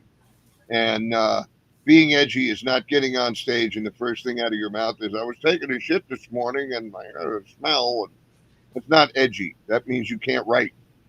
Right. So there's a big difference. And my advice is always write jokes. Try to write jokes and continue doing it. And that's the only way you'll get better. There's no magic bullet for this, because even to get popular on TikTok or Instagram, you got to be doing something. Yeah. So I just suggest that you really take it seriously and take it slow. There's no magic bullet. I love when somebody doing this 6 months goes, I'm ready to headline. Headline what? Right. So like you're that's not the advice I give. you kind of need to take your bumps first. Yeah, I mean, you got to pay dues. You got to. Right. But paying dues means, it doesn't mean. I hear guys going, well, I grind it out every night. I'm grinding it out. If you're grinding it out, you're not doing any. You're not having a good. Excuse me. You're not having a good time. Right. And if you're having a good time, the audience is having a good time. If you're just going up there and droning shit out, you're not doing stand up. You need therapy. I mean, let's face it. If you're going up there every night and all you're hearing is one or two people going, and you're recording that and going home and thinking, well, there's a laugh. No, you're not thinking. You're delusional. But stand-up comedy doesn't mean you will always be a stand-up. You may start out with that and find out that you enjoy acting, or you enjoy being behind the camera. Right. No. So explore every avenue, and you'll find out what you really want to do. Yeah. There's a lot of branches on the showbiz tree. You find one and you build a little tree house and you're on your way. That's really the best thing I can say is, because I don't tell people they don't have talent or that, not unless they really suck and you've seen 40 times and they just blow. Then you got to say something. Yeah. But so also keep in mind, I know a lot of people out there will be like, oh, I'm taking comedy classes, it's going to make me funny. No, if you're not funny to begin with, you're not going to be funny even with comedy classes. Exactly.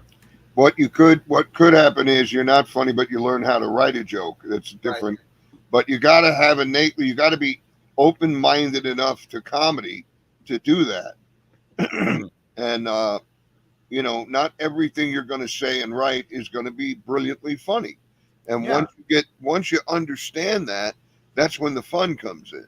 Right. Because what? Like Abe was in a comedy's delivery, right? Pretty much. Right. I mean, it's not the destination so much as the journey, but people don't think about it that way. Right. And they just want to, I'm going to be this and I'm going to, well, that's great. You're going to be, but right now you're not. So relax, Yeah. I don't like to put anybody down that's starting out or whatever, just when they begin to tell you how, well, you're not looking at the world the right way. Oh, I'm not? Okay. I don't think that's when I want to say things like, I don't think, because they don't understand normal speech. So I might as well talk drunk. Right. All right, man. Well, what's next for you? Do you are you touring? Do you have anything that's going on? I'm going to be with my good friend Andy Huggins. We're going to be in Flagstaff, Arizona, Yuma, Arizona, Bisbee, Arizona. I believe that's the 13th, 14th, 15th of this month. Something like that. And then I'm going to go see Mark Barron on the 20th. You're going to go see Mark Maron. Yeah. I got to contact him. I haven't seen Mark in a while. I want to say hi. But he's going to be here in Tucson, so I want to see him. And I got a radio show that'll be coming up on KMKR in Tucson. And I'm just waiting to get my okay from the FCC. And then I'll be on and I'll be promoting stand-up comedy and local Tucson music, but I know how to get around that, so it's okay. Awesome, man. Good. Yeah, and so that's what's happening at this point. And yes, the Bisbee Ghost app, Bisbee, Arizona. Look up the Bisbee Ghost app. I'm involved with that. We're going to be beginning to. I have a lot of words. We're going to be giving tours, ghost tours. We're going to be doing stuff like that, so should be fun. Cool. Very cool. We're involved in that. And if you want to reach me, you can reach me at thefullgaynor@yahoo.com. As opposed to the half gainer. Right. Okay. The Full Gaynor, Gaynor, thefullgaynor@yahoo.com. Full frontal gainer. Awesome. Is there any other places where people can reach you, social media wise or anything like that? Oh, Facebook, Instagram, Joey Gaynor 55. I'm on. I think I'm on X. I don't know what I call myself on there. We still call it Twitter. Pipes. Yeah, It's Joe Pipes, and I'm not on TikTok at the moment, but I will. I've got to put more content up there. So I have to go. I'm either going to cut the head off a whale or hair and leave it in Reed Park here. You're following the same trend as the future not president of the United States. Well, he's hoping to get The weirdest Kennedy. He's hoping to be like. There's Mike Vance is like the running for the vice presidency. He wants to be the vice president. right. The vice president, you could say. Yeah, the vice president. In other words, if JD Vance isn't available to dedicate a bridge, he'll step in. Right. So, I mean, what a fucking cavalcade of fucking nut jobs! I've never seen anything like it. I'm sorry. I mean, I look. I'm just gonna say it, man. The whole Trump thing, it just became a fucking cavalcade of nut jobs. I've never seen anything. It's just nuts. Just a bunch of fucking weirdos, man. It really is. I've never seen a man get up and say, "I'm better looking than that woman." What the fuck are you talking about? I know I'm better looking than Kamala Harris. Well, yes. He says yes. he told her. We all jerk off to you every night. Like I said, I know he says he's a teetotaler. I'm pretty sure he's on all the drugs. His son's on cocaine, at least. We know that. Oh God. His two sons, they shoot animals that are, they go and shoot animals for no reason. Barron's going to wind up being a Democrat, and his father will kill himself. Oh, I mean, if he lives that long, that guy only has right. I got to tell you, I mean, this is the kind of shit that can. I think Biden actually stepped down because I really think he was like an old Irishman going, "Hey, I don't need any more of this fucking shit." Hey, let them take their shit, shove it in their arse. I'm going to have a couple of drinks. Hey, Jill, sit down. Let's have some drinks. Fuck it. I'm not doing this shit no more. They don't want me. Fuck it. I don't care. Let's sit down. That's the Irish kind of thing. Do it. It's not as a future old Irishman, I get it. Yeah. They're like, hey, hey. And I don't know, man. I say he's an old Catholic. He doesn't want to deal with any of that shit. Yeah. Yeah, he just had it. He had enough. He had enough. You know. Hey, well, it was awesome meeting you, man. Well, it's great talking to you guys tonight. Thank you so much. Absolutely. Yeah, it's an honor. If it really is an honor for us, man. If you've got any other projects coming up or anything like that, feel free to reach out to us, man. I will. I will let you know. We'll happily have you back. Yes. JoeyGaynor.com is going to be my website. That's going up. It's still being built, but it's going up. I'll have a bunch of stuff on there, and then also through Tucson-comedy.com. You can find out a lot of stuff that's going on because I'm working with that website and we're putting up stuff nationally that's happening. So very cool. Just very cool. In one area. So yes, that's what is happening. Well, gentlemen, it was a pleasure being on the show, yes. and really, really had a good time. I hope that we can do it again. And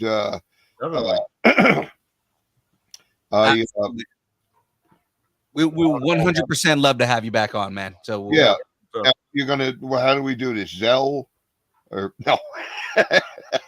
Just I'll meet you in a back alley somewhere. No worries. That'll be better. Yeah. That would be better because I can't smoke in the house. Oh, all right. So, all right. See you, man. All right, brother. Have a good one. Right, good Joe, night. God bless. Have a great Labor Day weekend. You as well. You as well. Thank you, man. You got it, my friend. You, Thank you. Right. Bye-bye. Bye. Mm-hmm. How do I... That man is insane. I love him. I wouldn't say he was insane, but I mean, like, oh my God, the stories were great. Yeah. Everything. That the entire conversation we had was fucking amazing, man. Yeah. Graveyard shows up at the end. Hey, is your house on fire? Is my house on fire? Yes. It is. No, not even the green screen. I know, right? Yeah. Why am I on the big screen here? Look at this. Look at this background. It looks fucking beautiful. This shit. Yeah, that's what's hidden behind the green screen every single time. This needs to be more like what you have. Yeah, you look professional, man. Green screen, man. Yeah. I was just watching the interview. Like I said, I took apart my AC twice today. So, Joey is awesome, man. He had like all the best stories, bro. I highly enjoyed the guy on the show. Now we have about 15 minutes left for whatever bracket. I mean, we have the bracket. We have to get this Disney crap out of here. Also, we are lacking in the Aaron Watson department, but we are. Yeah, we don't. He was supposed to be on tonight, but he also said he didn't want to be on during the interview. So, well, at least he's probably been trying to put on his mandals for about 20 minutes here. So. So the question is, I don't remember because I didn't apparently save the picture. Was Aladdin or Lion King in the final four? Or was it Beauty and the Beast? I don't fucking remember. Exactly. Chat, if you remember, let me know. I don't remember. Anybody in chat remember? He said this for us. Yeah. Someone has the bracket. Let's see. I can always replay. I'm saying it's going to be Aladdin. Well, let's just start. Let's just start at that one right there, and we'll figure it out right now. Yeah. It's just, I just pulled up the last week's episode, so yeah, it's definitely Aladdin. Great. All right, so we're at our final four. So back where we are, it's essentially the top bracket. Half ended up being 2 animated movies, and the bottom was 2 live action. Oh, so we're gonna end up with a live action versus an animated. So that seems about right. Given it's Disney, it should be the animated movie. Yeah. Sure. Oh, is that the Watson? Hey, Double A in the building. Hey. I don't have the noise effect. Sorry. I would, but I'm across the room right now. Hold on. I can do this. I got it. I got this. Hey, there we go. Thank you, ladies and gentlemen. Tip your waitress. You know, Phil, they do make reaching poles, right? Yeah, but it wouldn't be as funny if I didn't take it all the way across the fucking internet. All right, ready to finish up this Disney bracket so we can get back to the goodness that is Marvel. This bracket is bullshit. Yeah. Why is that? Evident of what was winning last week, it's bullshit. What should have won last week? Return to Oz? I completely agree. Remember, the chat gets to vote on this. All right, so for the anime bracket, we have Cinderella versus Aladdin. Cinderella all day, without a doubt. Aladdin, terrible. What? Fuck that shit. Fuck all that noise because Robin Williams gave a masterful performance in that fucking movie. Yeah, Aladdin. Cinderella's a classic. And It's a classic. Just And- because it's a classic doesn't mean it's good. No. We're not arguing that it's not good. We're saying which one would you rather watch, Cinderella or Aladdin? Which one would you watch? I would prefer to put on Aladdin. Me too. All right, that makes sense. Okay, when you put it like that, because of Robin Williams, then I have to go Aladdin, but it is not the better movie. Oh. I mean, some would argue Cinderella is not a feature-length movie because it's less than an hour. Is it less than an hour? It's only 57 minutes. Yep. Well, it's for kids. Kids' attention spans are only 30, 45 minutes. So Yeah, back then when it was made, their attention span were like 10 days. Yeah,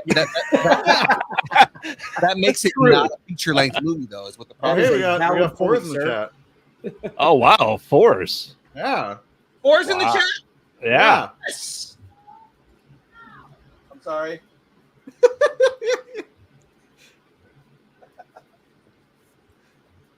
No sound effect for Force. That's fine. There you go. All right. So we're going to see what's going up against Aladdin. We have Hocus Pocus versus Honey, I Shrunk the Kids. Honey, I Shrunk the Kids. Ooh. Yeah. I mentioned it in the chat last week. I can't stand Hocus Pocus. I don't see the draw to that movie. I've seen it a handful of times. My daughters love it. I'm just like, yeah, I hate it's this just movie. it's just too much. Right? Is that what it is? Is that it? Is that what it is? Is it too over the top? The main attraction was smoky eyes and boobs. He's not wrong. I mean, like, okay, Sarah Jessica Parker was Looks like a horse, but okay. yeah, but for some reason she was attractive in that movie. And then Bette Midler was just a badass. That's the real magic in the movie. Is making Sarah Jessica Parker attack. It is. It is. It took an entire team of engineers or Imagineers like 10 weeks just to do that. I'd rather watch Rick Moranis. I got love for little Ricky Moranis. Yes, for his boob magic, because all boobs are magical. They are. They are. I think that might actually be it. It might just be boob magic. What do you say should do? I also say Honey, I Shrunk the Kids. Come up. Phil?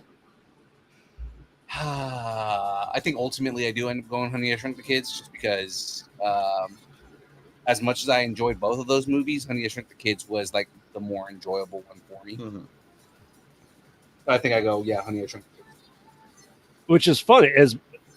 Who watches Hocus Pocus more than Honey, I Shrunk the Kids? I know I do. And I love Honey, I Shrunk the Kids, but Hocus Pocus is at least a once-a-year viewing. Yeah. Because it's fappable. But if you had to choose which one to watch, that's what he's saying is that right. like as much as we're all voting on Honey, I Shrunk the Kids, Honey, I Shrunk the Kids. Mm-hmm. How often do you guys watch that movie? And then versus Hocus Pocus. Right. Most of us do watch it every year, except for Agent AA up there because Well, that's the problem. It's just if you gave more options during the year to watch Honey, I Shrunk the Kids, it would be up there with it. But because you have a holiday movie that comes out every September, October, naturally people are going to vote for that more. Yeah. A lot of the time it's like, well, it's more. Well, you just watch Honey, I Shrunk the Kids at Honey, the start of every baseball season. But honey, Opening day. Because baseball is the reason that it worked. I was gonna say Easter, but I mean, like, Honey, I Shrunk the Kids. It went off the rails with all the other sequels and stuff, but the original, are superior. Yeah, I mean, Honey, Sandra's not wrong. Every day is Halloween to me.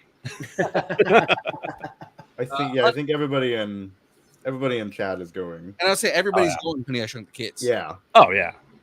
Yeah. I don't think anybody voted for Hocus Pocus, did they? No. All right. Well, that means the best non-Marvel, non-Star Wars related Disney movie is between Aladdin and Honey, I Shrunk the Kids. Wait, that's it? That was the last? That was it? That's it. Yeah. Now, I know I wasn't here for the first part. When did Mulan get eliminated? Because that's my favorite Disney movie. This is I picked 5 or 4 from every decade. Mulan was. I gotcha. In the 90s, Mulan was not in the top 5 Disney movies. No. No. I'm talking about the original, not the live action. No, we figured. So I don't. There is no such thing as a live action Disney movie that wasn't meant to be live action. I mean, there shouldn't be. Correct. Between Aladdin and Honey, I Shrunk the Kids, I'm going Aladdin. I believe I am also going Aladdin because Disney is better at animation, just in general. You forget Song of the South, sir. All right. I said in general. This is a tough one. I said in general. The greatest racist movie ever. No, sorry. Greatest racist movie ever was what was the other one about the KKK? What was it called? Oh God. American History X? Birth of a Nation. Yeah. Oh, I thought you were talking about the new Trump movie. Something from what is it? Pure Flicks or Angel Studios or whatever it is. Wow, lots of votes for Aladdin here. Yeah. Oh, I guess I don't have to vote then because it looks like everybody's going Aladdin. Yeah, I guess I am not. World. I am going Honey, I Shrunk the Kids for sure. And seeing that I controlled the bracket. I feel like if it was the 2 on and I had to choose, right? It's the one we want. I would have to go Honey, I Shrunk the Kids over Aladdin. Yeah, I think just from a design for just an aesthetics look of it, that Honey, I Shrunk the Kids has more stuff to watch and look at and marvel at all the crap they put in the grass. Yes. Yeah, I agree wholeheartedly. Alone. Yeah, it's like Robin is a god, okay, but remember he does also make movies like, Death to Smoochie, and hey, that movie though, I love it. Do not miss that movie's so good. Death to Smoochie. I'm just saying, just because one character in the movie doesn't make the entire movie good. I think every person was spectacular in Honey, I Shrunk the Kids. But again, we also have to realize that Gravy likes bad movies. So, Dude, so you say I should vote for Aladdin because their sequels are far worse than Honey, I Shrunk the Kids. Oh, no. I understand. I'm just, putting that out there for... Yeah, no, the sequels are absolutely horrendous. Yeah. But we're not talking about the sequels. We're not talking about the original films. Right. We're talking about the original movie. Yes. Ooh, I'm saying Rick Moranis is funnier than Robin Williams. I don't know. Arguably. Oh, man, those are fighting words. Yeah. Arguably. That's you can make the argument all you want. I would personally say that Robin Williams is funnier than Rick Moranis, but Rick Moranis did have very iconic funny roles. Mm-hmm. Oh, yeah. I think he also had Robin Williams just had more star power. You know what I mean? Way more movies.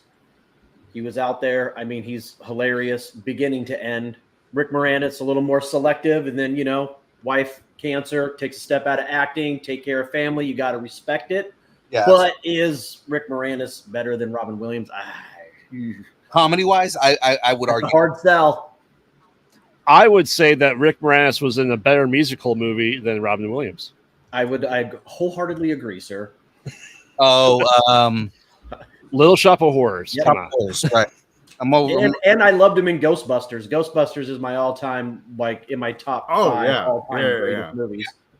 Yeah, Ghostbusters is great. Well, when I think of Rick Moranis roles, I think of Ghostbusters. I think of and Dark Yeah, Helmet. Fours nailed it. Spaceballs. Dark Helmet. Yeah. Yeah, exactly. Like Spaceballs was like a big deal too. Like that's just a unforgettable role. But again, Robin Williams is in countless funny movies and TV shows. Mm-hmm. Hell, he was in SpongeBob at some point. Was he in SpongeBob? Yeah. Did not realize he played a role in SpongeBob before. Like as himself. Oh wow. Yeah, I don't remember what it was. Or it was no, it was the was it? I think it was the Family first... Guy had everything that Peter Griffin touched turned into Robin Williams. I love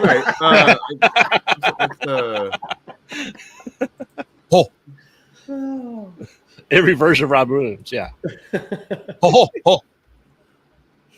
So which one won? Which one won? Which one won? I guess I have to take you on a magic carpet ride. A whole new world. This is bullshit. See, I completely agree. These brackets, since day one, Phil, when distance learning started, these brackets have been bullshit. I happen to agree.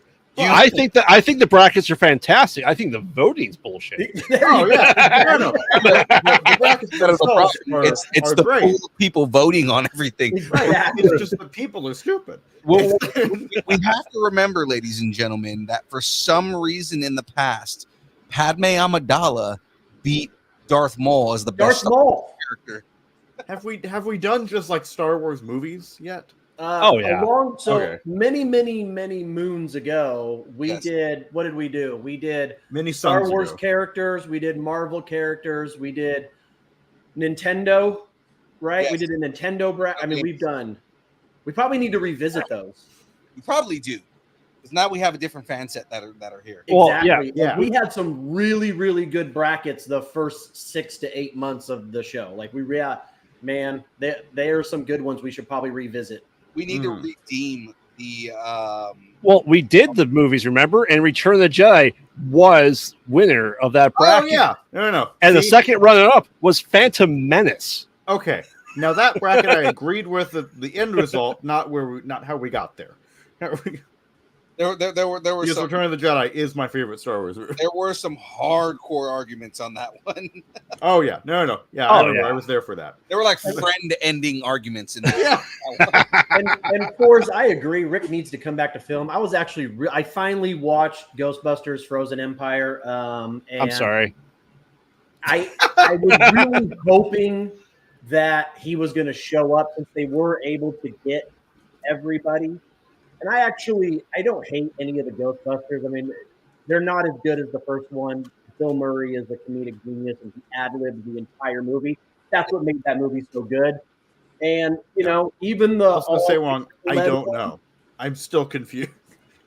The all-female led one, I actually like what's his name's character because Chris Hemsworth. Yeah, Chris Hemsworth, yeah. Because, dude, he'd been playing Thor for so long, and then he plays this jackass idiot, and his one-liners in that movie are actually comedic gold, and that's why I like that movie. Was the movie's not terrible. Admittedly, that bad of a movie. It just was compared to the other, to the originals. I mean, I've said it in the past. The problem with that movie was they were trying too hard to be funny. Yes. The original movie, it was organically funny. It was organic comedy in a horror movie. Well, because 3 of them wrote the lines. Yeah. As opposed to Paul Feig, he wrote the lines for all 4 women who are comedians. Right. Just like the And original could have done it Ghostbusters. and should have done it. Yeah. It probably I actually blame the Ghostbusters 2016 movie for people thinking that Chris Hemsworth needs to do all comedic one-liners, and we got Love and Thunder because of it. You think so? Yes. it's direct. It directly. Look, we're not talking about that because I have opinions on Love and Thunder too, and so this is The movie was fucking terrible, and I'm a Marvel fan. That movie was fucking trash. That movie did 100% become what it became. Ragnarok became what it became because Chris Hemsworth. They figured out that Chris Hemsworth could be funny because of that movie. Yeah, and Ragnarok was fantastic. Yeah. Well, so what happened? So Ragnarok showed that Chris Hemsworth can be funny, and that Waititi can make a fantastic movie as he normally does. But what happens when you let Waititi and Hemsworth go completely off the rails? You get Love and Thunder. You get that. You need some voice of reason in the background going, no, let's not do this. Yeah. Again, I have opinions on Love and Thunder. We're not getting into that. Did you ever see any Love or Thunder in it? None. I never saw any Thunder because I can't see thunder. That was a high tier joke, sir. And that was good. No, that was solid. That was good.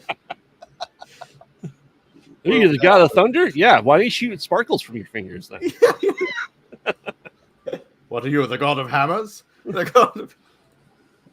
Ooh, Sparkles is here. Speaking of Jeff Goldblum, have you guys watched Chaos yet? That just came out today. I have not. Have you seen it? I just watched the first episode. Quick synopsis: Netflix show. It is the Greek gods. He plays Zeus, and it's set in modern day, like Greece, and it's still the Olympic gods. It's comedy, and basically the humans don't believe in any of them anymore. They're not worshiping anymore, and it's Jeff Goldblum as Zeus being Jeff Goldblum as Zeus. That's incredible. But it's got all of the... I only watched the first episode. It's got all of the Greek mythology, but a modern day twist on it, and it actually sucked me in after the first episode. I was like, this is fantastic. So it's American Gods, but comedy. Yes. Basically. So good, man. American Gods was a great show. Oh yeah, book's fantastic as well. I have the book right here. Well, we're done with this bracket. We'll be getting back to the Summer of Mutants next week. Yeah. Where is? Oh no, right here. I was like, "Where's my American Gods?" It's right here. Yeah, because we like paused a bracket and then started this one, and so I'm actually almost done with this, so I'm gonna kind of linger just for a couple more seconds here. But do you have to? You have to. Did you have to let it linger? Yes. Graveyard, I got your back, dude. All right. So what is our next bracket then? We're going back to Marvel. Right, because we next finished the weekend of the Summer of Marvel. Yes, we are at Marvel villains. Ooh. Yes. So we can give recap while Phil is finishing polishing his rocket. I'm sorry, jet. No, you had it right the first time I'm polishing my rocket. Okay. So for what we had happen last time was Shadow King beat out Mojo. I'm still mad at chat for that. Emma Frost beat out Toad. Dark Phoenix beat out Master Mold. Apocalypse beat out Charles Xavier for some reason. This is why these are bullshit. Yes, Xavier is the most villainous person in all the X-Men lore. I think a lot of people realize how much of a villain he really is, though. Yeah. Sauron beat out Sebastian Shaw. Sauron beat out Sebastian Shaw? I don't remember that. Yeah. You don't remember that? Sauron beat out Sebastian Shaw? Yeah. Everybody voted Shaw because of Kevin Bacon. No, they voted Sauron. They want Dinosaur Man. Oh. Sentinels beat out Eric the Red because no one knows who Eric the Red is, apparently. I was going to say, not enough people know who Eric the Red is. No. Lady Deathstrike beat out Madeline Pryor. I'm not 100% upset with that. but I still think Madeline Pryor's a better character. Agreed. Yeah. The Brood beat out the Friends of Humanity. Okay, yeah. Somehow Magneto beat Bolivar Trask. I don't know how. Somehow, Magneto. Beat Bolivar Trask of all people. Omega Red beat Pyro. Fabian Cortez beat out Sabretooth. And I do remember when we did that one. It was like nobody knew who Fabian Cortez was, and then we started looking it up and was like, "Oh my god, this dude is Omega level fucking villain." Yeah, there's no way that he's gonna lose this. Yeah. Mr. Sinister beat out Black Tom Cassidy. Yeah. Cassandra Nova beat out Juggernaut. And I fully blame Deadpool and Wolverine for that. Because if it wasn't for that movie, people would go, who? Right. Nobody would know who Cassandra Cain is. Yeah. So where we're at now, we would be Nimrod versus Bastion, which is next. And then we'll have Avalanche versus Blob. And then William Stryker versus Deathbird. Ooh. Okay, so let me show you guys what I've got here. I'm showing you. So this whole piece right here, now the middle piece on this comes off, and there's an actual cabin inside of here that you can see. I'm not going to pull it off right now because the pieces are going to get all over the place, but you can pull this off, and you can see like chairs and bathrooms and stuff inside of the jet. Oh, cool. It's kind of cool. I just finished the jets on the back, so we actually have that's what I was holding out for, was to finish those jets. What's kind of cool on this is when you come down here, it's got like that whole thing. And the we can't see anything. Yeah, I'm gonna move it up in front of the camera. So landing gear actually moves. Oh, cool. wow. Let me move the camera again.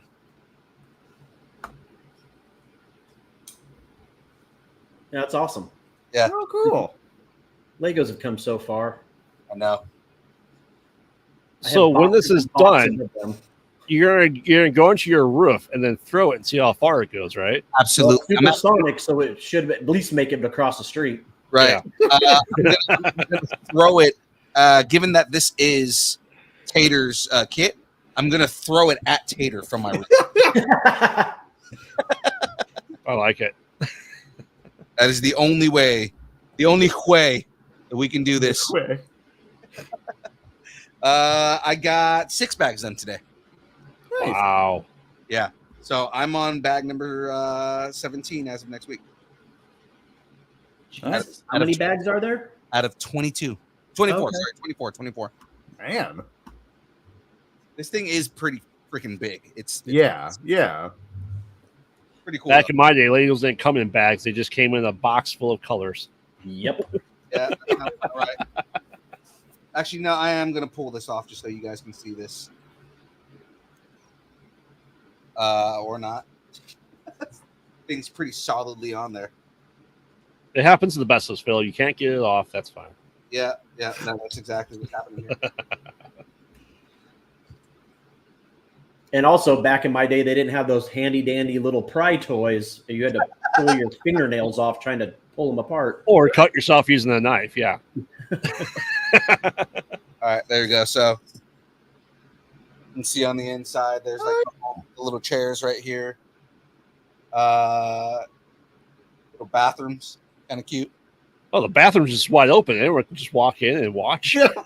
There's doors over here, so like. Hey, when you pay that much to fly on that jet, I want the full experience. I'm watching. Everybody, I want everyone to see me as I'm gonna lock eyes. that sounds right from the guy who runs our OnlyFans. I mean, there's the Mile High Club. Is there the Mile Fourier Club? All right. So Tater said he'll take the jet. He'll do it as long as Sandra said she can film it. You throwing it at Tater? He's throwing it at Tater. Oh, that would be great. Okay, let's switch this and get some pluggables going here. Forrest is saying that he votes that you find online fan-made instructions, assemble the pieces, construct the Lego Movie 1 bat plane. Ooh, that one would be Ooh, yeah. Ah. Let's change my camera here. Do it. Do it. Do it. Come on. Do it now. Oh, wait a minute. Do it.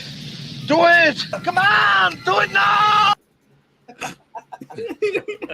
All right, guys. Well, that is it from us. Tell all your friends. Come in the chat next week. Hold on. Graveyard, is that a Rampage arcade cabinet behind you? It is. Did you get that at Costco? No. Phil knows what I'm talking about too. No, because you text me earlier and he texted me earlier. He goes, so my birthday is coming up soon. If you guys are wondering what I want, it's a cabinet, aka Costco. I was at Costco and they have the I was like, Christmas ideas. I'm a size midway in the Costco arcade cabinet because they got it's the golden tea game with midway right now at Costco, and I was like, oh dude, I need that in my gaming room for sure. And I just saw that and I was like, man, where'd you get that? When One Up Arcades came out with the original cabinet, that was the first cabinet. So I got it at that point in time. I have the extender on it, so it's normal height. Nice. And then I also modded it with a Raspberry Pi with classic arcade buttons and joysticks too. So that's the cheap ones that came in. So I did a full-on kit. It has Raspberry Pi. It can play every arcade game. It can do light gun, and they even have a HDMI out so I can capture it. Oh, that's awesome. That is awesome. I've looked at their website and I just wasn't sure how legit they were. So I haven't pulled the trigger on some of them. Yeah, it's the Rampage cabinet, but it has the Street Fighter layout for the nice. Oh, nice. Nice. Nice. All right, sorry, Phil. I didn't mean to interrupt your pluggables. No, it's fine. I was going to say early happy birthday to Fours because his birthday. Yes. Early happy birthday. Early we'll happy have to name sing day. to him. Yeah, we do. Do you guys want to sing right now? No. 1, 2, 3, 4. Happy birthday to you. Happy birthday to you. Oh, man. Happy birthday, Mr. President. Happy birthday to you. I love Forrest said this is gold. Don't worry, Forrest. The strippergram will be there on your birthday. Yeah, the strippergram is basically a very large man with a very hairy potbelly. Yeah, dressed as Dark Helmet, possibly a midget, but just the helmet. And he's not going to wear the sexy panties either. He's wearing tidy whities. Yep. The Hainesiest of the Hanes, ever so slightly yellow. Yeah, yeah. He's gonna have same that hair since 1982. Yep, he's gonna have that streak right on the back, right there. It's the best part. So we're getting him Al Bundy. Al Bundy is a saint. Bite your tongue. Hey, technically, I can get an Al Bundy's son. So I did. We have interviewed him, which is now live. Dave Faustino. Dave Faustino, man. Yeah, he which that interview is now Grandmaster B in our it's now live in our feed. So there we go. So guys, yes, it is now time for pluggables. I need you guys to give me all your plugs. Give me all your plugs, but not the hair kind. Oh. Butt kind. You got to pay for that. You do anything for the right price. I'm SHU Studios on YouTube and on Instagram. I do short films, music, world building, TTRPGs, and other nerdy stuff. I'm also on Phrase Channel. We have a little series called Classified, where we take your favorite pop culture characters and place them into their respective D&D classes. Journals of the Peoples will be the series to replace Journals of the Classes. In this series, we will go over the different peoples or species, whatever you want to call them, that inhabit the worlds of D&D. In the meantime, we are filming Season 2 of Classified at some point in the near future, hopefully. I am in the distance learning sphere as well. I'm on the download on Tuesdays, The Build on Thursdays, which is the very show you're watching right now. And I am on Kyber Cave Productions for the Saturday Morning Nerd Out, whenever the hell that comes back, and the New Order. Well, and remember, I have a quick question. You do respective classes. Can you do disrespective classes next? Well, no, that would be calling them what we previously called them in D&D, which is races. So racist? Okay. Gets through. It's man. Come on. True. Just remember, guys, Shadu is willing to do anything for money. Shut up and take my money. Because he would do anything for love, but not that. But unless the price is right. Exactly. And by the price is right, we mean not that. All right. Agent Double A. This your pluggables. Not the price is right. Again, like Tuesday, I have no pluggables. I work from home for. All right, moving on. Nothing to do. Your Instagram. Yeah, my Instagram. That's it. Agent Double A. Yeah, That's it. You can see his beautiful That's face. Right. And remember, you can see him on the OnlyFans. All right. Yeah. Graveyard. Yes, I am Gregory, co-host of the Mostly Pod at Night, Mostly Podcast. Mostly Pod. at night. Mostly. And the host of Conversations in the Void, where I talk to anyone and everyone in the horror community, and we just had an absolute blast last night with Mark Scheffler. I can't wait to do more. Who we're show up on our show. Sorry. It was on my birthday too. He was supposed to be on. And you can find me and all the work I'm doing with Horror Dads Productions. Make sure to follow them everywhere as well. And we are filming, hopefully, fingers crossed, the last weekend of shoots starting tomorrow, where I get to kill my wife for the camera. You get to kill your wife on camera? Mm-hmm. That sounds amazing. Yes. So, like I said, follow Horror Dads Productions. Follow everything I do at Pod Out at Night. And we are pitching a TV show here soon. So maybe we'll be filming that in 2025. Hopefully. Nice. Hopefully. And, of course, you'll see me here on Thursdays when my AC isn't completely busted and I'm boiling to death in my own skin. Yeah, that's right. Sandra in the chat just mentioned the Deadpool versus John Wick movie is now up. That is true. It just went up online live this morning. So if you have not gone to watch that. Yeah, if you have not gone to Violet Films and checked out Deadpool versus John Wick, why I'm still in Graveyard Space. Deadpool versus John Wick, starring myself as Deadpool. Then you guys should go check that out. I would play the trailer right now, but I want to get everybody to their families.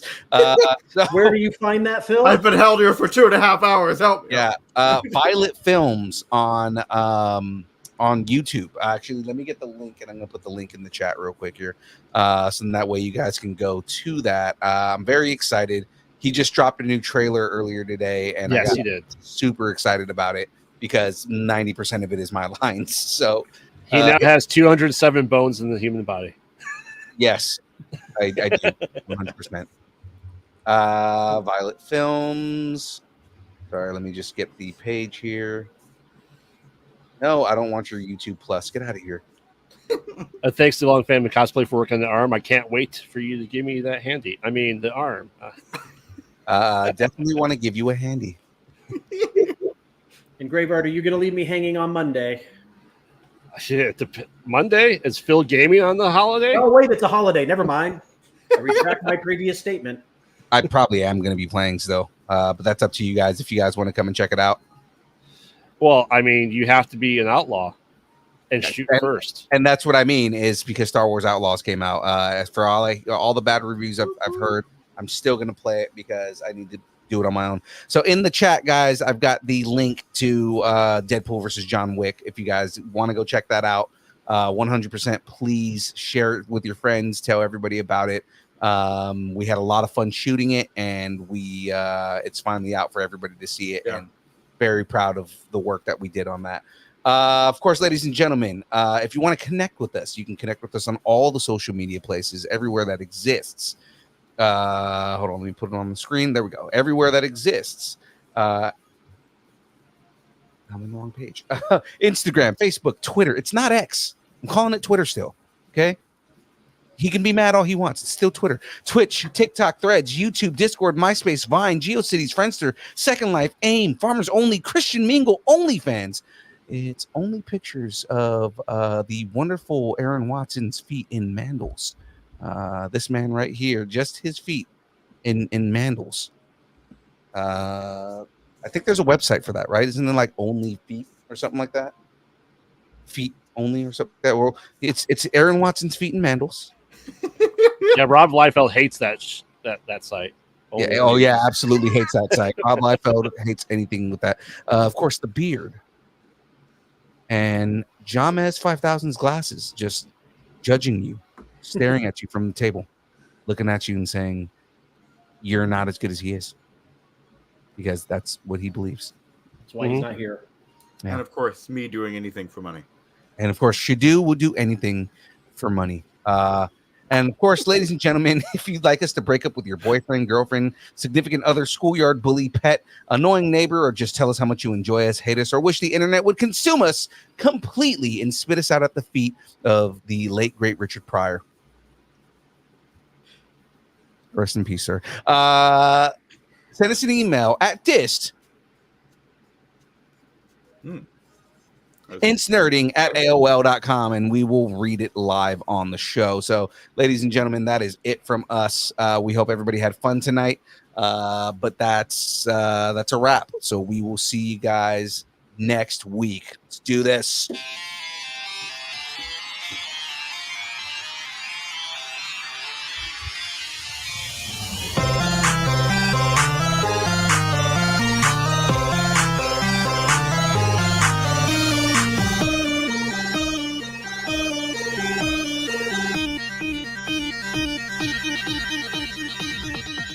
Distance nerding.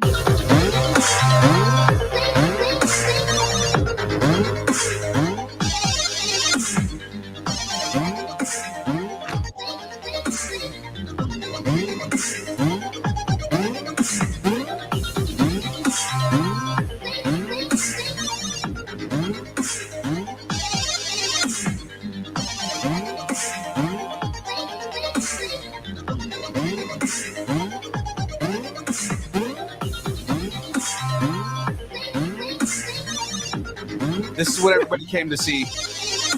Aaron Watson dancing on screen.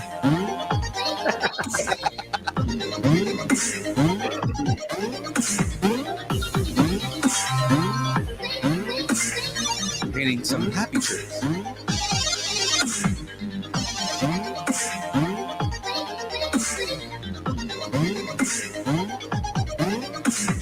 See everybody next week. Woo!